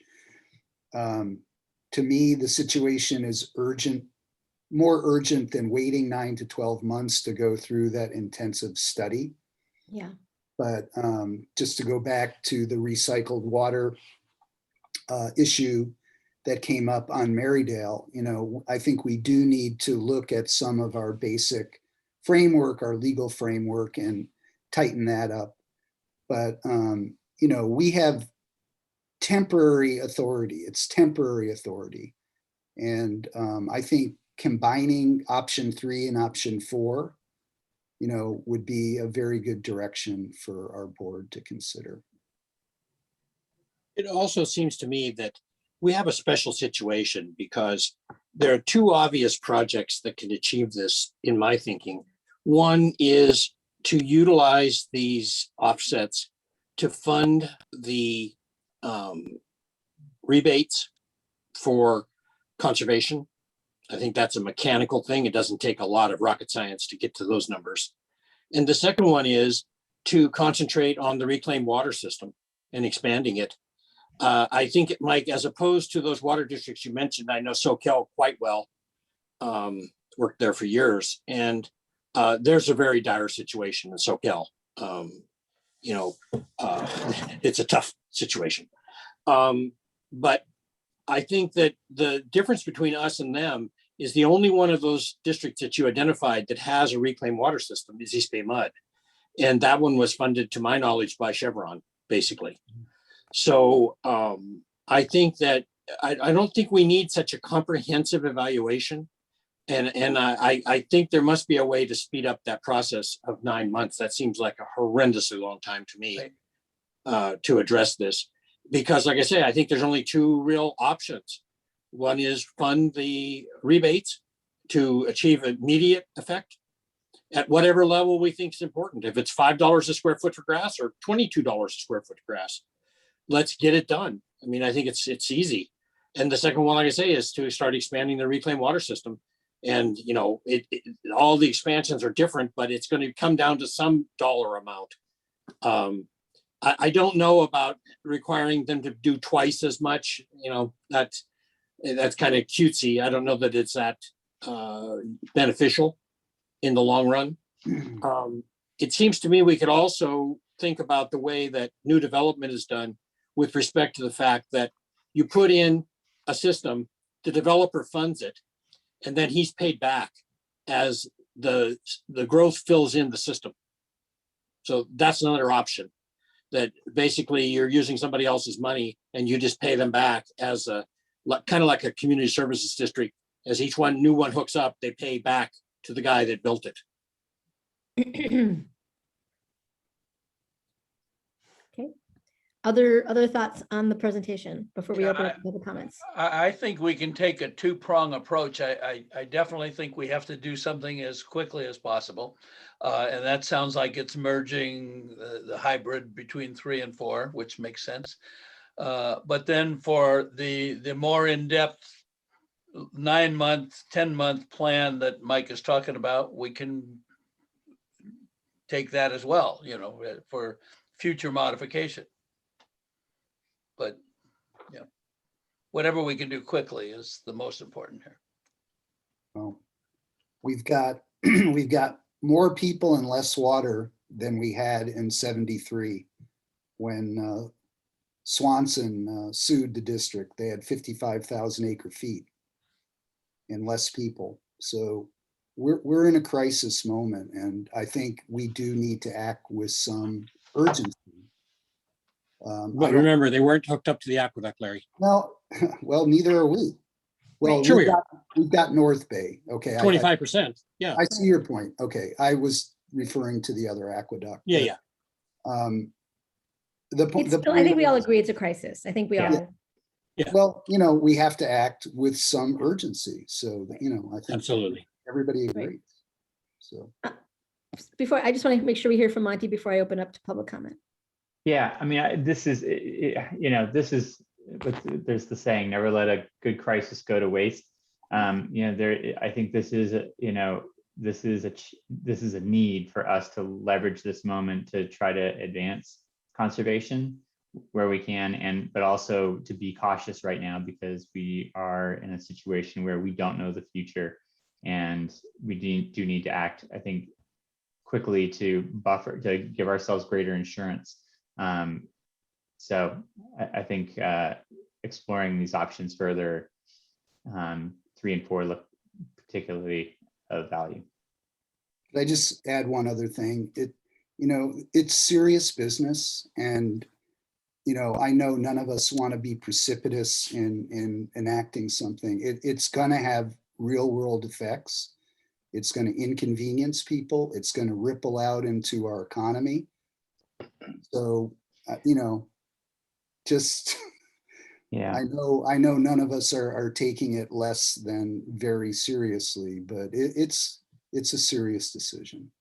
I wonder if I can put you on the spot to maybe convey some of the conversation that we had with Mayor Collins today in terms of the implications to how to maybe approach allowing projects to continue to move in a pipeline so that there isn't necessarily an immediate economic impact as we see how this development unfolds and how our water situation unfolds. But I don't know if you would be willing to take a shot at sharing some of that information for the benefit of the board and the public. Sure, absolutely. In fact, I had a discussion with Molly subsequent to the call as we were thinking about option 4, if that's where the board wanted to go, how we would do that, informed by the conversation we had with the San Rafael planning group. We would, if the board asked us to come back even as soon as the next board meeting with a formal recommendation and ordinance for adoption on new connections, we would have a conversation with the planning departments of the cities to understand where their role is and where this fits in terms of the natural progression of a project. So for example, it could be for projects that do not yet have a building permit, as of some date, we would not allow those projects to connect up to a drought. We would look to define what connection means. Is it the district placing a meter, which is really their green light to receive water, or is it further upstream with a, not doing a main connection? So I think we would need to be very clear, as Molly explained to me, because we could not be caught and have a developer misunderstand and get a loan and have financial liability, certainly without clarity of the risk they may be taking if they're moving the project forward to a certain degree, given the unknowns of when the drought would end. So it was really a good conversation, and I think did position us to have those conversations with all the planning departments, which we could do very quickly, and bring something back to the board. My sense on the timing in terms of harmonizing option 3 and 4 would be that if the board was interested to move quickly, we would focus initially on option 4 and then think about bringing on option 3 for potentially developers that were interested to do the offset to allow their projects to move forward, but that would likely lag. So I think we could bring option 4 and do it in a way that would minimize disruption, but there will be, absolutely, as Director Bragman noted, but at least we would do it with an understanding and our eyes wide open of how our actions would impact the planning department work, impact the developer process. I don't believe the board would want to, a homeowner that's in the middle of construction and has all these loans out, right? So we would bring back all of those considerations if that's what the board would like us to do for the next meeting, and probably be ready at that meeting for the board to make a decision, if you at least to consider. That sounds great. Just in the interest of time, I want to make sure we're moving to public comment. We have now 4 public speakers, or 4 commenters. We have Paul Kafitz, then Frank Egger, and Roger Roberts. Mr. Kafitz? Can you hear me? Yes, sir. Yes. Yes, your staff report understated projects in the pipeline by 1,000 or more units. Earlier this evening, 6 p.m. to 8 p.m., the county conducted a Zoom hearing on the environmental impact report for the Strawberry Seminary project. That involves 350 to 550 townhouses, 150 to 250 apartments, 1,000-unit university with 200 staff, and a 20,000 square foot recreational facility and several other businesses. That was this evening that the EIR hearing went on. Somehow, oops, that got overlooked by your staff. Just off the top of my head, there's 75 units that are in the application process in Marin City. There are a lot of projects that are in the pipeline that you weren't told about. That's a lot of units, that's a lot of water. You're talking 4 years and 5 years for the last 2 moratoriums that your district had on new connections. So you should be looking at 4 to 5 years of projects that are in the pipeline, not the handful that you were told about by your staff. You got to do apples and apples. You're not doing it. And developers don't have a vested right to their projects until they have every permit in hand and they've done something physical on the property in reliance on those permits. So these people who are in the pre-application or application process don't have any entitlements that they're being deprived of if you do a moratorium on new water hookups. You're talking about fining existing ratepayers $250 to up to $1,000 for trying to preserve the landscaping that they've put 10, 20, 30 years of their lives into constructing. How can you do that and then allow these thousands of new units of primarily speculative condos to be given new water hookups? Is it the money you get for selling these hookups? Is that what's motivating you? It's not fair. You have to be fair. Thank you. Thank you. Ben, can you respond to that? Particularly there's a lot there, but in particular, I think it's important that we address the comment that we have very significantly underestimated the number of developments in the pipeline. That may be. Mike may have more information. I believe we hear about the projects when they come to us, either being contacted by the planning departments or the developer looking for an extension. I don't know, Mike, do you have anything else to?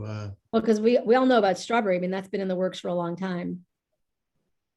Right. I think what we're seeing is that projects have a long gestation period. And so it may be many, many years before it ever comes to us. And so what we're trying to do is give the board an idea of what is right in front of us. And even these projects that have got a lot of information behind them still are are not moving at a fast pace. But we are aware of some of the other projects that are happening out there, but they're significant approvals that need to happen and considerations by those planning agencies before they ever come to us. And did I characterize that correctly, Paul? I don't know, Paul Marston, if you want to add anything to that. Yeah, you're correct. I mean, it takes a long time for developments to take place in Marin. I mean, I've been hearing about the strawberry project over there for nearly 10 years. There's other projects that have gone on much longer than that are not to fruition because they never seem to make it past their EIR. There's a lot of blockage from the community on certain large projects, and they stall out a lot of times. It takes a long time for them to happen. The projects that we have demonstrated here are what you've said is something that is happening now. They've gotten their approvals and has momentum. So those are the ones that we're seeing come forth. Thanks, Paul. So especially for those older ones, the opportunity to do what we're talking about in terms of zero net water, those are really candidates for that kind of approach, is what I'm hearing. We'd have the time, in other words, to put that kind of program in place. For the bigger ones. Yeah. Correct. Okay. Terry, other comments? Yes, we have 4 in total. Frank Egger, then Roger Roberts. Go ahead, Mr. Egger. Frank Egger, Fairfax. Thank you, directors, for the opportunity to speak this evening. The California Housing and Community Development Agency, in conjunction with ABAG, has set regional housing needs assessment numbers for the years 2023, which is 2 years away, to 2031. 14,000 new units in Marin, 17,000 new units in Sonoma, 441,000 new units in the San Francisco Bay Area's 9 counties. Fairfax has only 3% of the county's population, but Fairfax has approved a number of second and third units already this past year, plus some new houses. The MMWD board needs monthly reports from each of Marin's 11 cities and towns and the county for the unincorporated areas as to how many accessory dwelling units, junior accessory dwelling units, and new houses and apartments have been approved. Sonoma will eventually be cutting us off as Marin gets surplus water.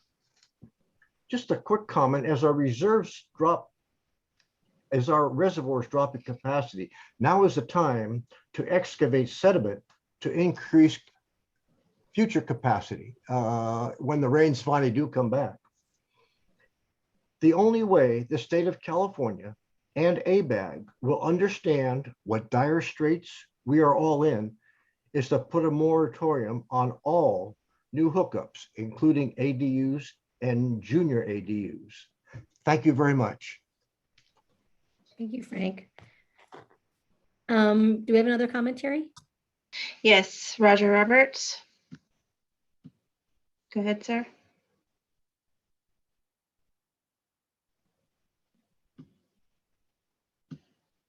Go ahead, Mr. Roberts. And can you hear me now? Yes, we can. I want to echo the remarks made by the prior speaker. The RENA numbers of ABAG should also be paused at the same time as we are contemplating and perhaps exercising an emergency ordinance on new water connections. That should automatically provide relief of the cities of meeting their RENA numbers.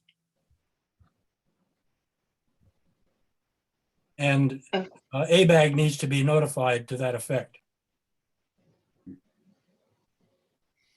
Thank you. Thanks.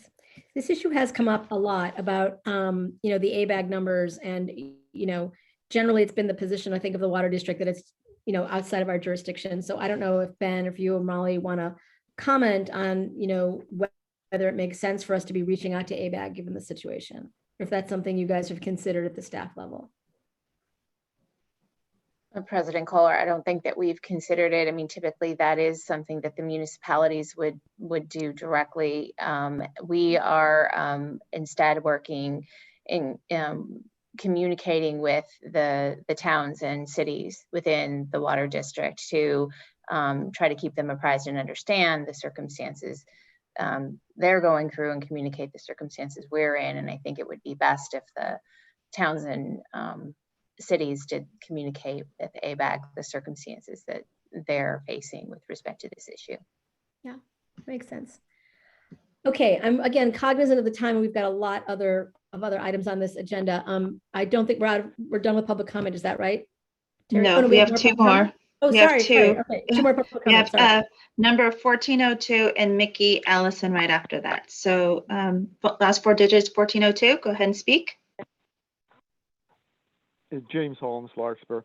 The issue of pausing new connections is a matter of credibility, common sense, and equity. If the board continues new connections, then there is little reason for existing customers to take the crisis seriously. This morning, Mr. Horenstein heard Board of Supervisors Chair Radoni call the drought the worst in 140 years. If he's right, then this drought is worse than the 70s one, or soon will be. You paused connections then, you should pause them again.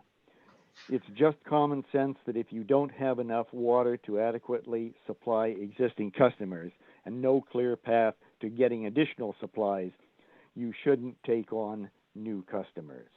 And there's no reason to treat your customers differently than the North Marin Water District is treating their customers. In pausing new connections, it's important to stress to everyone that this is not a cynical anti-development ploy, a 1-2 punch where we don't increase supplies and then we cite low supply as an excuse to halt new connections. We did expand supply, but it still wasn't enough when climate change clobbered us. Yes, the drought brings us smack up against the state's drastic housing demands, but it's the state's demands that have collided with climate change.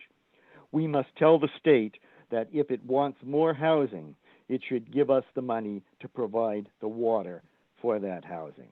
Meanwhile, if you do not pause new connections, then you are not asking customers to conserve.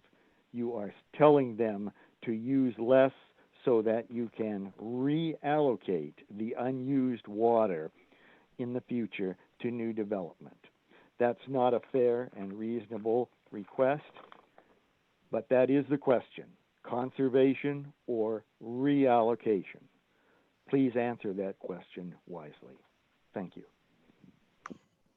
Thank you. And then the next speaker is Mickey Allison. Go ahead, Mickey. Okay, just a snapshot of Marin City. It was already mentioned 75. It's actually 74 units that have been actually permitted by the county because of its SB 35 bill that went through. They are fighting it, but there's probably no chance that they'll win. At the same time, Michaels and MHA have decided that they want to add 150 new units to Golden Gate Village. The Marin Health is asking for 24 units. That will probably get accepted. And then up on the ridge, there is Donahue Highlands, which will have 18 units with 5 ADUs and an estate house of over 7,800 square feet and a swimming pool. This is the kind of stuff you have to think about and know about that's there. And so I strongly recommend that you not only just check on the basics of this, what's going on, but also look at the stuff that's coming down the pipeline. Because the county, I'm not against development, but I'm against stupid development. Marin City is a tiny, tiny community that already has difficulty finding parking places for folks. But to add all this not only adds parking problems, it adds a huge water problem. And you got to think this, and this is not all. Novato, I don't know if they're also facing that SB 35, but these are developers coming from Los Angeles trying to put this down and shove it down everyone's throat in some cases, and Michael's is East Coast. So I don't get it. You got to think about it, and I'll leave it with that. Thank you. Anybody else? No more speakers. Okay, great. Ben, do you feel that you have the direction from the board that you need to bring back actionable items? I do, but just to confirm, staff will work to bring to the next board meeting an item that brings to the board a staff recommendation on option 4, a temporary moratorium with conditions that are informed by planning departments and the like. And at the same time, start to give some thought to what would option 3 look like that would lag behind but support that same direction. So if that's hitting the target, we have it. Great. Great. I'd like to just, could we look at that recycled water ordinance too? Just put, maybe bring it to the board just to take a look at it. We'll do that. Thanks. Okay. Great. So with that, we're going to move on to item 9, which is a resolution approving the Castagna pump station rehabilitation, and this is an approval item.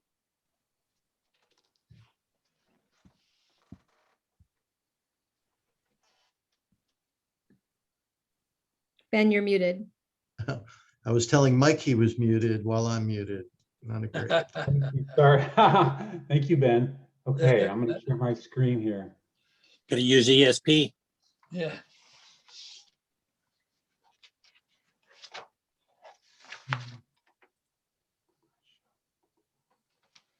Okay, good evening, board members. We're pleased to bring you the Castagna Pump Station Rehabilitation Project tonight. And joining me in tonight's presentation is Eric McGrath, who's with Corollo Engineers and has been the project manager on this project, and also Christine Gaspar with GHD, and they are our environmental consultant for the project. So tonight we're going to give you a little bit of background on the pump station and a little bit of history.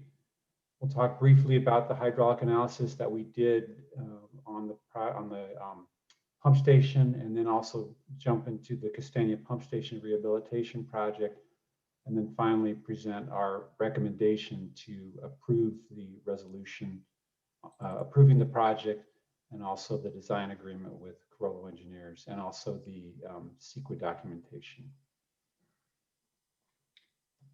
Okay, so we'll briefly go over the Castagna Pump Station background and history. And this is following up on our meeting with the board on April 6th. So Castagna Pump Station was built in 1977 by the district as part of our connection and contract with the Sonoma County Water Agency to allow us to import that water. And the purpose of the pump station was to increase the flow and pressure in the North Marin Aqueduct. The district owned and operated the pump station for 22 years from 1977 to 1999. And this is a picture of the pump station on the right, which you see if you're traveling on Highway 101 on the southern end of Petaluma.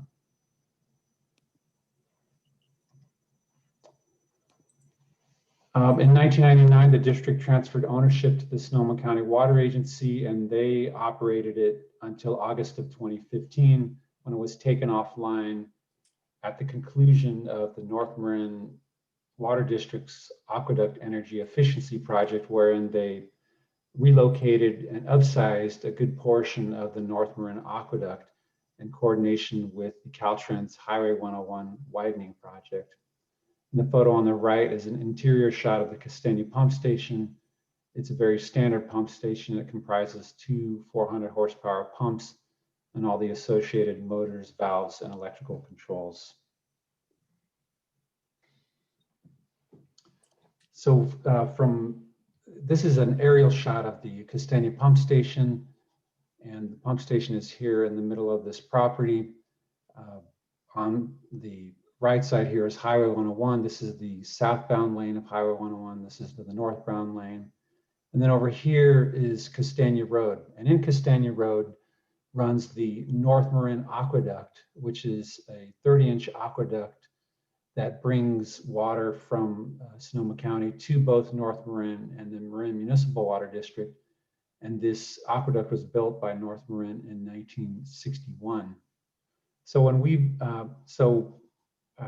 during periods of low flow, water will continue to flow down, or did continue to flow down the North Marin aqueduct. But in 1977, when we built the Castagna pump station during periods of high demand, this valve here would be shut off, and then flow would be conveyed through the Castagna pump station and then back into the North Marin aqueduct. And that's how the system operated since from 1977 to 2015. And then in 2015, North Marin completed their aqueduct energy efficiency project. And basically what they did is they relocated the aqueduct to the east side of the highway. They added this new 42-inch connection, which ran under the highway. And then the new aqueduct, the new relocated and upsized aqueduct, runs on the east side of the freeway. So this pipeline, the inlet to the pump station was taken out of service, and also the outlet out of the pump station was taken out of service. So now flow to both North Marin and Marin Municipal Water District flow entirely by gravity through this new relocated aqueduct. Portions of this, the old aqueduct, are still in service because North Marin has a handful of customers located off of Castagna Road that they continue to serve, but the aqueduct has been capped at the end of Castagna Road.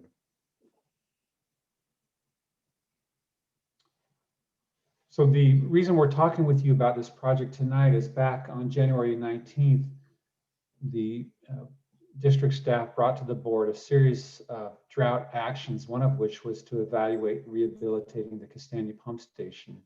We wanted to see what the benefit of doing that would be to the district. And on February 2nd, we amended our agreement with Carollo Engineers, and they began intensively looking at what it would take to evaluate what it would take to rehabilitate the pump station and what would be the hydraulic impact. And then on April 6th, we brought a preliminary review of that evaluation, and we focused primarily on option 1, immediate recommissioning. I wanted to just briefly go over the hydraulic analysis that we conducted as part of this project. And so we wanted to look at the North Marin aqueduct and see what would be the impact to available flows in that aqueduct if we were to rehabilitate the pump station. So the aqueduct runs from southern Petaluma down to Novato. And as I mentioned earlier, it was built in 1961 by North Marin. It's currently about 7 miles long. It's owned by the North Marin Water District. And we import our water from this pipeline through our Ignacio pump station, which was also built in 1977, but it's at the very terminus of the North Marin aqueduct. So we're basically the last customer on the straw. So the objective of our analysis was to determine if operating the Castagna pump station would improve the operational efficiency of our imported water system. So let's look at what we found. So what we found is that the flows available to the North Marin aqueduct under the existing conditions under strictly gravity flow and without Castagna are about 15 million gallons per day. We know that intermittently we can get up to 17 and 18 million gallons per day, but overall the average is about 15.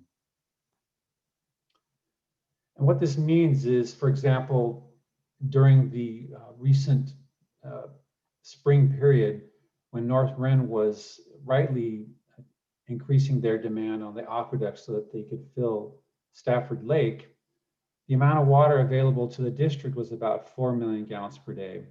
And this is during a period of time when we would normally be importing from 9 to 10 million gallons per day. So if we rehabilitate the pump station, what we found is that the available flows in the North Marin aqueduct with the pump station would be 21.5 million gallons per day. So that's an increase of 6.5 over the current gravity system. And what this means is under the recent spring conditions when North Marin was importing about 11 million gallons per day, instead of the district being limited to 4, we would have been able to import about 10.5, basically our normal imported amount during this time of year. What we also found is that if needed during the summertime, instead of being limited to 5 to 6 or 7 million gallons per day under the gravity system, the pump station would allow us, if needed, to increase the imported amount to our contractual limit, which is 12.8 million gallons per day during the summertime. So this is a terrific improvement to the operational efficiency of our imported system. So just to summarize our recent experience from the period of around January to May of this year, North Marin did increase the demand on the aqueduct. And so that simply reduced the available supply to the district below normal levels. If Castaigne had been operating at that time, the district would have been able to import normal volumes during this time of year. So our conclusion is that running the Castaigne pump station will improve the operational efficiency of the district's imported water supply. So let's talk about the rehabilitation project. So the diagram on the right is an overview of what we're planning to do to rehabilitate the pump station. So basically what we would do is we would put this inlet pipe back into service. We would also install a new discharge pipe, so about 210 feet of 30-inch diameter welded steel pipe. And that would connect to the new aqueduct so that during periods of high demand, we could operate the pump station and improve the capacity of the aqueduct.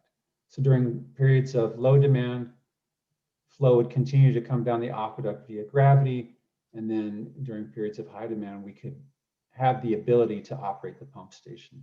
The project would include new 30-inch butterfly valves and flow meters and vaults to house the new valves and flow meters to help us control and monitor flows. We would also install a new variable frequency drive to better control pump number 2. The current drive is a fixed drive, so the pump is either on or off. We would also install new remote terminal units and programmable logic controller panels for control and monitoring, and a new antenna to communicate with MMWD's operations center. So we estimate that the total project cost, including construction, design, construction management, district administration of the project, would be about $1.8 million. And if we proceed with the professional services agreement with Carollo Engineers tonight, we anticipate completing the construction documents by mid-July. We would obtain construction quotes in early August and request the board to award the construction contract in mid-August. And then a little bit less than a month later, in early to mid-September, we would start construction. We anticipate finishing the construction 2 months later. So we also have conducted an environmental review of the project, and the review completed by GHD, their memo, is included with the agenda report tonight. And the conclusion is that the Castaigne Pump Station Rehabilitation Project meets CEQA exemptions under Section 15269 for emergency projects, and also under the categorical exemption under Section 15301, existing facilities. So in summary, rehabilitating the Castaigne Pump Station will improve the operational efficiency of the district's imported water system. And tonight, we're recommending that the board approve the resolution which approves the Castaigne Pump Station Rehabilitation Project, authorizes the general manager to execute a professional services agreement with Carollo Engineers to complete the final design of the project, and also finds the project is categorically exempt from the provisions of the California Environmental Quality Act, and direct staff to file a notice of exemption with the Sonoma County Clerk. And that concludes my presentation. I would be happy to answer any questions that the board may have. Thank you, Mike. That was incredibly thorough and really well done, and you've made a very compelling case. Do we have board comment on this item before I ask for a motion? I have a few comments. Okay. One, the simple one is the design fees are 24% of the project costs or something like that. I understand it's a very short time period, but that seems pretty healthy to me, number one. Number two, it seems that it would be logical to identify things like the 30-inch valves and the variable frequency drive and buy those ahead of time. I don't see any reason to wait to have a contractor purchase them if you know you're going to need them. And the third question I have, which is the question's been bugging me a lot, Mike, how long are you going to have to shut down the aqueduct to install this? So we don't anticipate, well, maybe I'll ask Eric McGrath to address that. We don't anticipate having to do that. So Eric, maybe you can explain how we're going to make that connection. This is Eric McGrath with Corollo Engineers, our project manager. Thank you. I'd be happy to do that. The slide that you brought up that showed the new red line, that's the new discharge pipeline from the Castagna pump station that's going to connect to the North Marin Aqueduct, the 42-inch. That connection would be made using a hot tap construction method, which would allow the construction to proceed without having to shut down at all the North Marin Aqueduct. So using that method now, 30 inches kind of large. It's typically done very often on all sizes. 30 inches approaching the larger size, but it's done up to sizes of 48 inch as well. So using that hot tap method, there'll be no shutdown whatsoever with respect to the North Marin Aqueduct. So you're going to drill through the side of the pipe? Yeah. I wish I had you drill through the side of the pipe with an enclosed thing, with an enclosed assembly, and it all stays tight, and then the valve is fixed to that, to the existing pipe. Yeah, it's like a corpse top. I understand. It's like a hot tap. I got it. You're drilling through the whole valve. I got the picture. Right. But don't you need a valve shutting off the aqueduct to force it through the pump station? Yes, there is in place an existing motor operated valve that's owned and operated by the North Marin Water District. And what would happen with if the conveyance is by gravity and the call is made to utilize the Castagna pump station, what we would do is we would fire up that pump, slowly bring it up to speed, open up the discharge valve, and then pressurize the 42-inch line, and then use that existing motor operated valve to close off flow to keep the flow from going north along the aqueduct and direct it southerly through the aqueduct. So that's sort of a control, and a large part of this project is control and instrumentation. But basically we would fire up the pump and slowly close that motor operated valve and establish flow through the pump station down the aqueduct southerly towards Novato and Ignacio pump station. I'm a little confused, Eric. The only valve I saw on the drawings was one on the 30-inch line. You're saying there's one on the 42 also? Yeah, that's kind of a schematic that was created for the presentation. Mike, if you could bring that up, I could probably walk the board through pretty well the piping configuration. Okay, bring up the aerial. Yeah, no. Yeah, with the yellow lines. Colored lines, the yellow, green, and red lines. Slide 18, I think it is.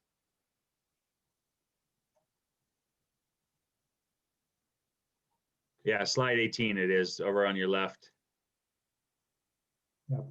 Yeah, and so basically what's being shown there, I don't have my cursor, but the yellow line in Castagna Road, that they're showing a valve right there. That is actually a check valve. And in the previous operation before 2015, the flow would go southerly based on the pump station being operated, because that check valve would prevent it from going northerly. Sure. Right now, what we would construct, besides the improvements inside the pump station building itself, that red line represents the discharge, 30-inch discharge pipe connecting to the 40-inch pipe. What you see on the bend between the 30 and the 42-inch pipe is a vault, and that's where the motor operated valve is. So, so we would be connecting existing valve. downstream. Pardon me? It's an existing valve. That's an existing valve in a vault, and it's currently controlled by North Marin Water District. Now, part of this project will be us negotiating with North Marin to gain control of that valve so that Marin Municipal closes it when it needs to close when we fire up the Castagna pump station. We could avoid that need if we install a check valve in the line, maybe somewhere in that 30-inch line that's angled to the down and to the right. But that would require a shutdown of the aqueduct of maybe 2 or 3 days to install that valve. So I've deemed it better to use instrumentation and control to close the existing valve on that 42-inch pipeline. It's actually a 30-inch valve, motor operated. Close that when we fire up the pump station to run. And then vice versa, when we do shut down the pump station, then we would reopen that motor operated valve on the 42-inch line and resume gravity conveyance southerly to North Marin and Marin Municipal. Okay, yeah, it would have been helpful if that was shown, the valve was there. It made it a lot simpler to understand what's going on, because I couldn't follow how you could get the pump station to work without a way of isolating the intake and the discharge. So Yeah, that makes and it we much easier to prepared a understand. preliminary design report, a basis of design report that shows all that detail in construction plans and drawings. Perhaps you could send that to me, Ben? Yeah, we have a draft version that's into the district right now for review and comment. So the draft version is fully prepared and available for comment by the district. And it's been provided to Mike last week, I think. Yes, we can provide you a copy. What about buying equipment early? Well, yeah, lead time is an issue sometimes when it comes to construction, and the variable frequency drive is, for a 400 horsepower pump, is a fairly significant piece of equipment. Yep. I could take that up with the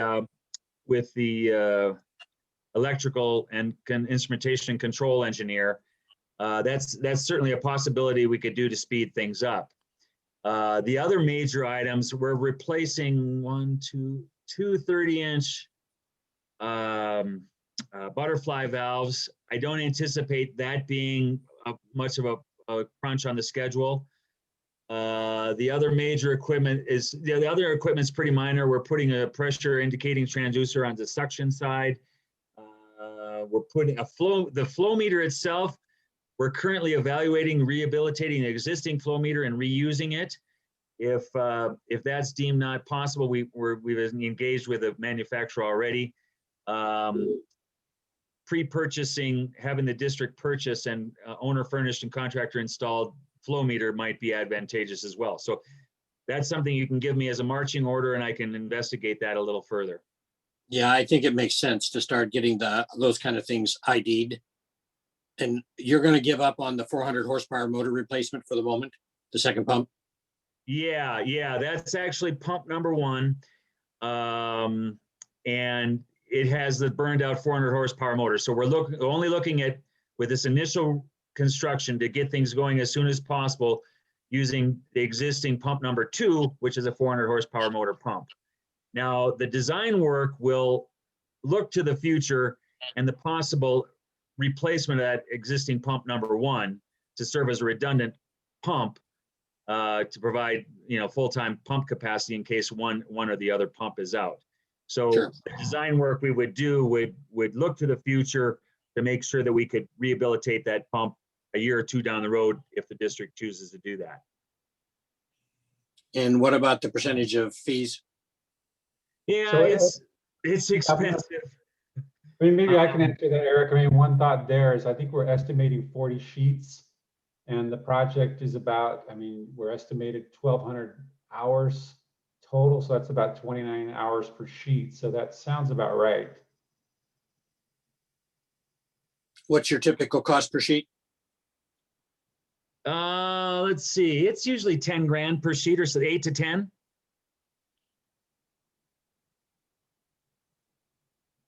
Pretty healthy. Yeah, yeah. Well, one of the real crunch on this is the time constraint. You know, this is something typically we would consider doing over the course of maybe 6 months, but we're looking at doing this design in a month and a half. So I'm going to have all hands on deck going full steam. Okay, thanks. You're welcome. I had a quicker question. How much power is this going to take? There's an existing 1200 amp service that's in place, and we would, you know, we don't need to upgrade that service, that PG&E service. As far as what your monthly power bill is going to be, I don't know the number at this point in time. It's, of course, a function of how much it's used, but you know, it was originally taken out of service as an energy efficiency project to reduce electrical demand and utilize gravity conveyance. However, in retrospect, from the district's perspective, Marin Municipal's perspective, I don't think it was a good thing, because it's impacted your conveyance ability in times when you need it the most. And that's why the board is looking at rehabilitating this and placing it back into service. No, I fully support the project. Most of our electrical power is provided by Marin Clean Energy, and I'm just wondering if we can get Sonoma Clean Energy to be the supplier here, so that we sort of maintain that carbon neutrality that we've been striving for. It's an interesting idea. Yeah. Mm-hmm. That's something I can definitely take up with the. Yeah, we'll take a look at that, Director Bagman, definitely. Although I'm sure MCE would be happy to come up with the power. You know, we're out of their jurisdiction. I think it'd have to be Sonoma. Oh, I see. Yeah. I see. You're right. And just a rule of thumb, Larry, to run that motor 24 hours a day for a year, it's around $600,000. Yeah. Just to put it in perspective, something like that. It's a lot of carbon. Yeah. Of course, in all likelihood, we won't be running it. And I know you didn't intend to suggest that we would continuously. No, of course not. Right. So we run it when we need it, and we use intermittent. Still, it would be good to hook up to Sonoma Clean Power if we could. Yeah, absolutely. No question about that. Yeah, so about 50,000 a month, something like that. Okay. Any further board discussion on this item? Terry, do we have public comments? I don't see any raised hands, so no. Okay, so I am now looking. Sorry, I spoke too quickly. Mr. Roberts raised his hand. Okay. Maybe. Yeah. Yeah. Go ahead, Mr. Roberts. Can you hear me? We can. Yes, sir. Okay. A naive question. You're going to spend this money to increase capacity of the straw coming south to allow MMWD to take more water. Under the existing circumstances where North Marin Water District is desperately trying to get additional water, are we going to have the ability to take all of that extra water ourselves for MMWD's use, or is it going to have to be some of it shared with North Marin Water District? And if that's the case, shouldn't they help pay for it? I could jump in on that one. It's a good question, and we will be negotiating agreements with both Sonoma Water to transfer the pump station and North Marin. And within that agreement we have, we are anticipating to hit that point. Specifically, if North Marin sees a benefit and would like occasionally to kick on the pump and pay for the power themselves, they would cost share. If not, it would just be used by us, and we would own the additional capacity that the pump station creates. at least that's our current thinking going into the negotiations with them.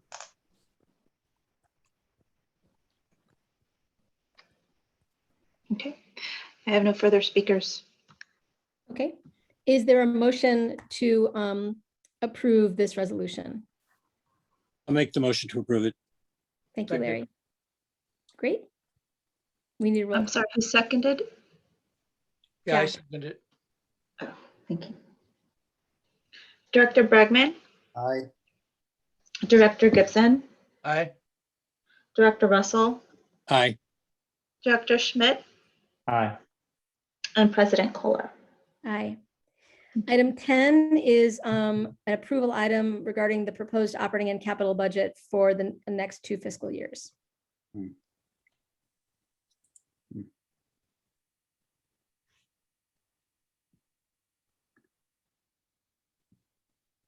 Good evening, President Kohler, members of the board. Can you see my screen okay? We can. Okay. So tonight, we're asking the board to adopt the budget for the biennial budget for fiscal year 22 and 23. It'll commence on July 1st. So just a little bit of background on the process so far. We began September by building our forecasts, which led to instructions for the divisions to put together their budgets, and then we had finance kickoff meetings with the divisions to go over specific issues they had coming over the next 2 years during the budget.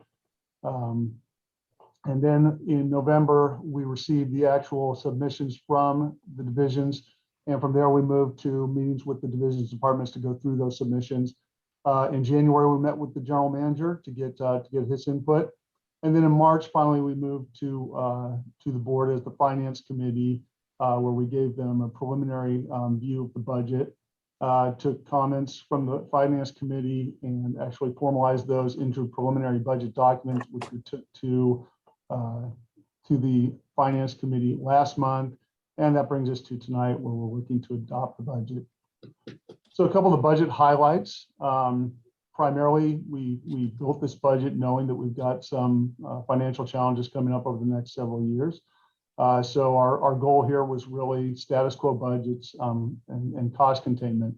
There were some important issues that we wanted to address in the budget. So one of those was the addition of 2 rangers to the watershed, and those were implemented in the budget, 1 in each of the 2 years of the biennial budget.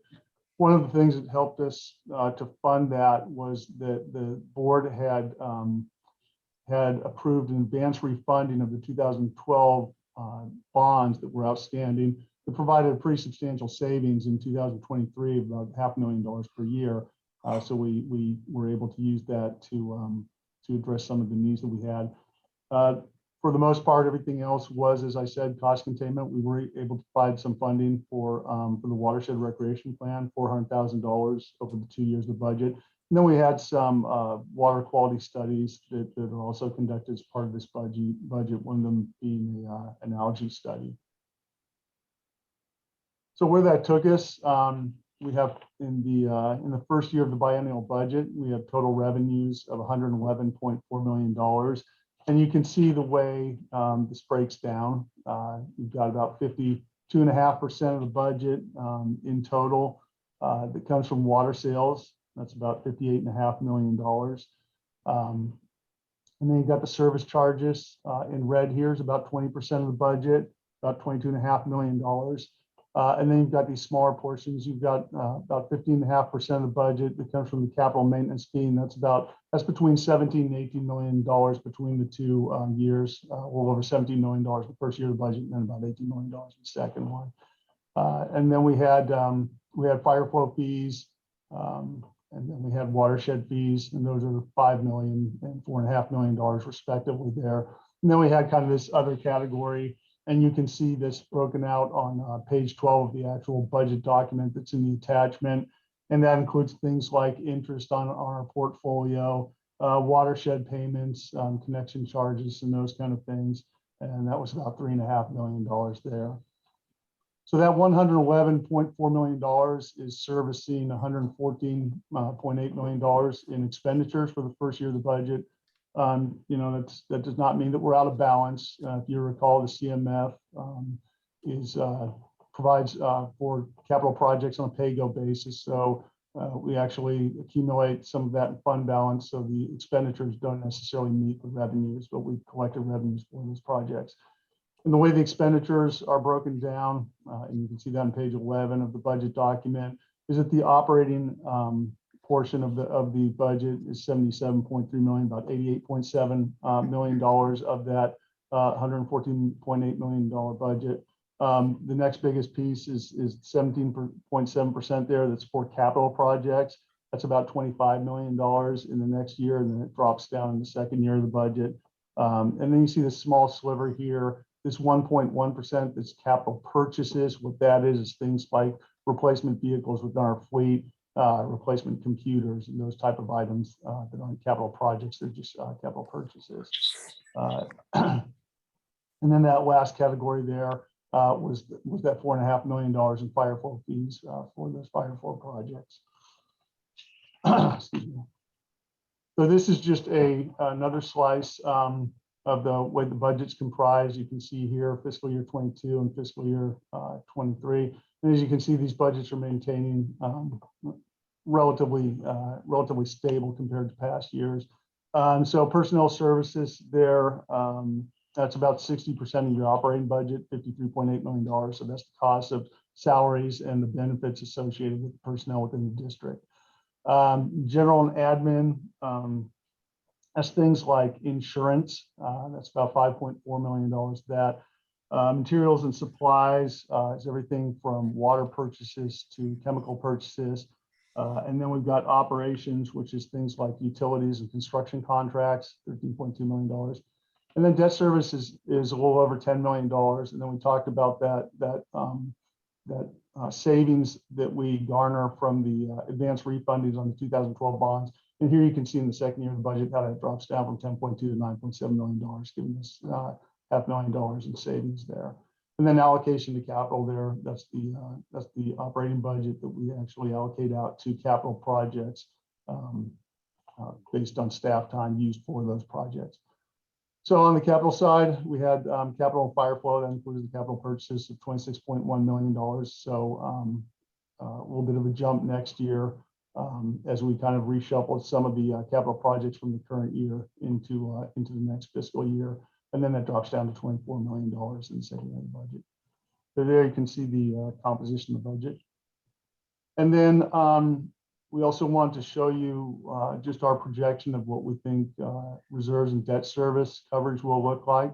So I won't dwell on this a lot. The insurance reserve did jump up quite a bit. It's set at 6 times the self-insured retention. Before we had $250,000 in self-insured retention. Last year, when we redid our insurance rates, that jumped up to $1 million. So we increased the reserves for that. Workers' comp funds just based on actuarials. That's set at $5.2 million. Our capital reserve policy is generally to have 1 year's worth of CIPs in reserves, which we meet here. Or meet pretty closely. Pension reserve fund will maintain at $2 million. Rate stabilization funds expected to maintain $9.4 million. And again, that depends on how much of that we have to dip into in the coming drought. Operating reserves are expected to normalize at $34 million. So that gives us 4 months of operating reserves. Our policy is to strive for 6 months. And then debt service coverage ratios, the minimum under the debt covenants are 1.25. We should be healthy at between 3 and 3.5 over the next several years. And then the capital improvement program budget was the second part of the budget. So this is dedicated to renewal and replacement of our existing infrastructure. You have a 10-year plan within the budget book. That's just a plan that's not actual budget. And then what we're actually asking you to adopt tonight is the 2-year plan of the 2 fiscal years of this budget. So this is just a snapshot of the 10-year CIP, and you can see in the next 2 fiscal years, we're going to spend $26.1 million and $23.9 million in the second year under this budget. Over the 10-year horizon, we're looking at $255 million in expenditures for an average of $25.5 million per year. And then this is the way that that $50 million over the next 2 years breaks down. So you see pipelines, we have almost $18 million, 10.4 in storage tanks and cathodic protection. Treatment plants are $6.1 million, $6 million to the watershed. Capital equipment and IT at $4.2 million. General improvements $3.5 million. And pump stations at $1.9 million. And we had showed you some of the highlights of the CIP. We had the Green Bay Boardwalk, replacing some 50-year-old pipes out there, about 2,200 feet of those. We had a 3rd Street pipe replacement project. Those are 90-year-old cast iron pipes that are being replaced. And I believe that was actually coordinated with the City of San Rafael's paving program. We have a Ridge Road fire flow improvement project. And that's replacing pipes that are about 70 years old. And they're resizing those from 6 to 8 inch.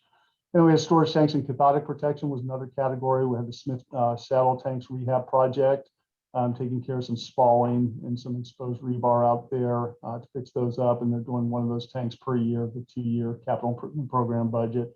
And then we had some work being done on the treatment plants. We had the Bontempi Clearwell repair project, and then the San Geronimo treatment plant emergency generator project. So that is the overview of the 2022-2023 budget. I also have McYoung Kostelnik with me tonight, who's her and her staff did a lot of the heavy lifting on this budget. So I'd like to entertain any questions you have. Thank you, Chuck. Do we have questions from the board on this item? We should probably go off the slides for now. Chuck, on the conservation budget, we talked at our 10-year capital budget discussion, increasing it. And that is not reflected in the 22-23 budget. So that was one question I had. Is there, if we do decide to go the direction that I thought we had agreed on to increase it, do we have room to do that? Yeah, Director Bragman, we do. It may mean that we, would have to go back and reshuffle some things, and it might mean that we'd have to spend down some fund balance to do it. But yeah, if there were programs that the board wanted to include in that, that could be. Well, Chuck, I did want to distinguish between the 10-year plan and this budget. This budget is primarily designed as a status quo budget because, as we've talked about, the pre-authorized 4% rate increase doesn't give additional capacity. Certainly, with the drought we're in, we're going to spend whatever it takes in terms of conservation as to get through this drought. But the real bump up, the lift up, and we're going to be talking further with the board about that. We've been talking in context of the 10-year plan that would start at the next budget cycle. Okay. And then the other question I had on the increase in the self-insured retention, that's a $4.5 million increase. And I'm just wondering, where is that money coming from? That's just money that we moved into the reserve to fund that. So that actually came out of operating dollars. Okay. So we actually are going to at least set aside that amount of money, at least on paper. It does set aside, and we also, yeah, we did, and we also had some. We were thinking about what our legal liability is right now, and we thought it was prudent to set aside more for that also. Yeah. Okay. Yeah, and that was actually done. Part of that was done in the last capper. Okay. But in the last fiscal year, as part of the closing. Yeah. Okay. It's a lot of money in reserve for that. Are there further board comments on this item? Okay, I'm gonna just note that I will be abstaining on this because we've had this conversation, as Director Bregman raised, about conservation and spending for a long time. And I don't want to hold this up. I think we need to move forward with the budget, but I remain disappointed and concerned that we continue to treat conservation entirely as operating costs. If we don't invest capital in this, we are not going to get to where we need to go. So that's where I'm at. So if there's any public comment on this item. Well, maybe we should continue it until the next board meeting and talk about it. I think that there's a lot of urgency here, and we have raised this at every single finance meeting and every single meeting we've had on this budget. And, you know, this is where it is. So I'm just going to vote my conscience on this. Okay, I mean, I don't know if there's any urgency on passing the budget tonight. I'd defer to staff, but. I believe there is. That was my understanding, right, Ben? I'll defer to Chuck and McYoung, but I think we could move it out a board meeting. I believe so. And what we could in this budget look to move some money around and increase it. We also could pass it and make those changes post. Either way, we could do it. I mean, it's the board's budget. It was just a misunderstanding, I suppose, on our part, in that when we had brought this budget to the prior finance committee meetings, we weren't, my understanding is we were just looking at a status quo budget, and there were no changes in the budget other than those items, the 2 rangers, the couple items that Chuck called out were the only additional beyond kind of cost of living and inflationary drivers, because we were set at the 4% cap. But the big lift is planned for the 10-year budget, which would be the next one. So, but I'm not trying to sell this. So I believe, unless Chuck or McYoung tell me otherwise, that we could push this out and look for a way to enhance the conservation budget. And I'm sure we could. I don't think we could do it in the significant way that we're talking about doing it in the 10-year plan, where we'd adjust rates accordingly, you know, through that process that we're talking about. Right. And to be clear, I do understand that, but I'm a little concerned that you feel that we haven't communicated this clearly. I feel that I've raised it at every single meeting. And, you know, it's one thing to say we're going to do it in the 10-year plan, but that is a ways out. We're in the middle of a crisis right now. We've spent 3 hours here tonight talking about this crisis. And when it push comes to shove, we are simply not putting the money where we need to. And it needs to come out of capital, because that is where the resources are. If we pay for all of this out of operating funds, it will always be tiny. It'll always be bumping up against salaries, benefits, you know, everything we need to pay for every year. And that is simply not sustainable for the long term. And I don't even think it's sustainable for the near term. Okay, but I mean, if we can buy a little time and see what we can do. If we can buy a little time, that's great. It's just that this is hardly the first time we've had this conversation. Okay. I think it would be a healthy thing to do, to kind of see if we could address the issue, you know, and that would be great if we could address the issue. Yeah, and now let's look at the numbers a little harder. I think we should wait. And Ben, these marathon meetings, and we have a close after this. It's just too much material on the to have an effective meeting. I mean, you know, I'm starting to get ground down, and I don't grind down easy.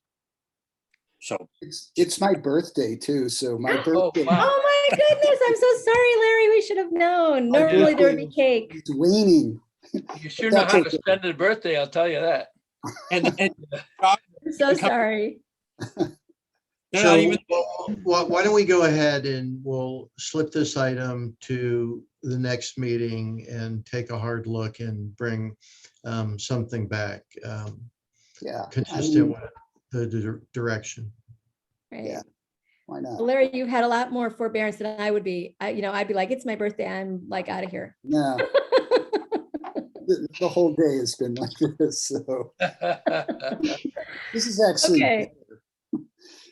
All Well, right. you're likely to have another one. So Yeah, I am. I'll be celebrating tomorrow too. So. That's good. So I'm not calling, it sounds like I'm not calling for a motion on this item then. Are we, is there consensus on that? Yeah, I think so. Okay. That brings us to future meeting schedule and agenda items. Okay, so just quickly, we have three more meetings this week. Communications tomorrow morning at 9:30. Operations also on Friday. There is a recreation management plan public scoping that if if there are 3 or more of you that are attending, just letting you know that that is allowed because we have posted it on our agenda. We have posted the agenda about it on our website, and then more than 3 of you can be there at the same time. And then next week we'll have our finance and administration committee. And that's it. Great, thank you. Okay, we are now adjourning to, so thank you everybody who participated. And if there's no other business, we are adjourning to closed session.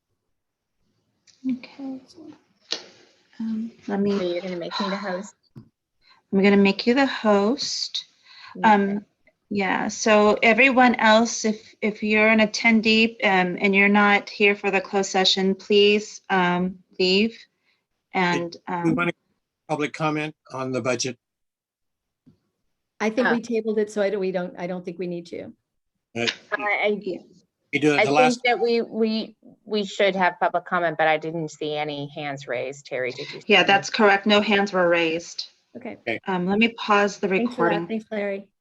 Okay, or hold on. Let me, Molly, make you the host. Okay. Okay. And then could you pause the recording because now I can't. Yeah. And we will be reporting out of closed session now just to indicate to the public and on recording that there were 2 items and both were just direction to staff and nothing else to report out at this time. Okay. And I think Perfect. that we're done. All right, thanks everybody. Have a good night. Happy birthday, Larry. We'll celebrate Happy in person birthday. sometime Thank you, everyone. soon. Happy birthday. Good night. Good night. Bye.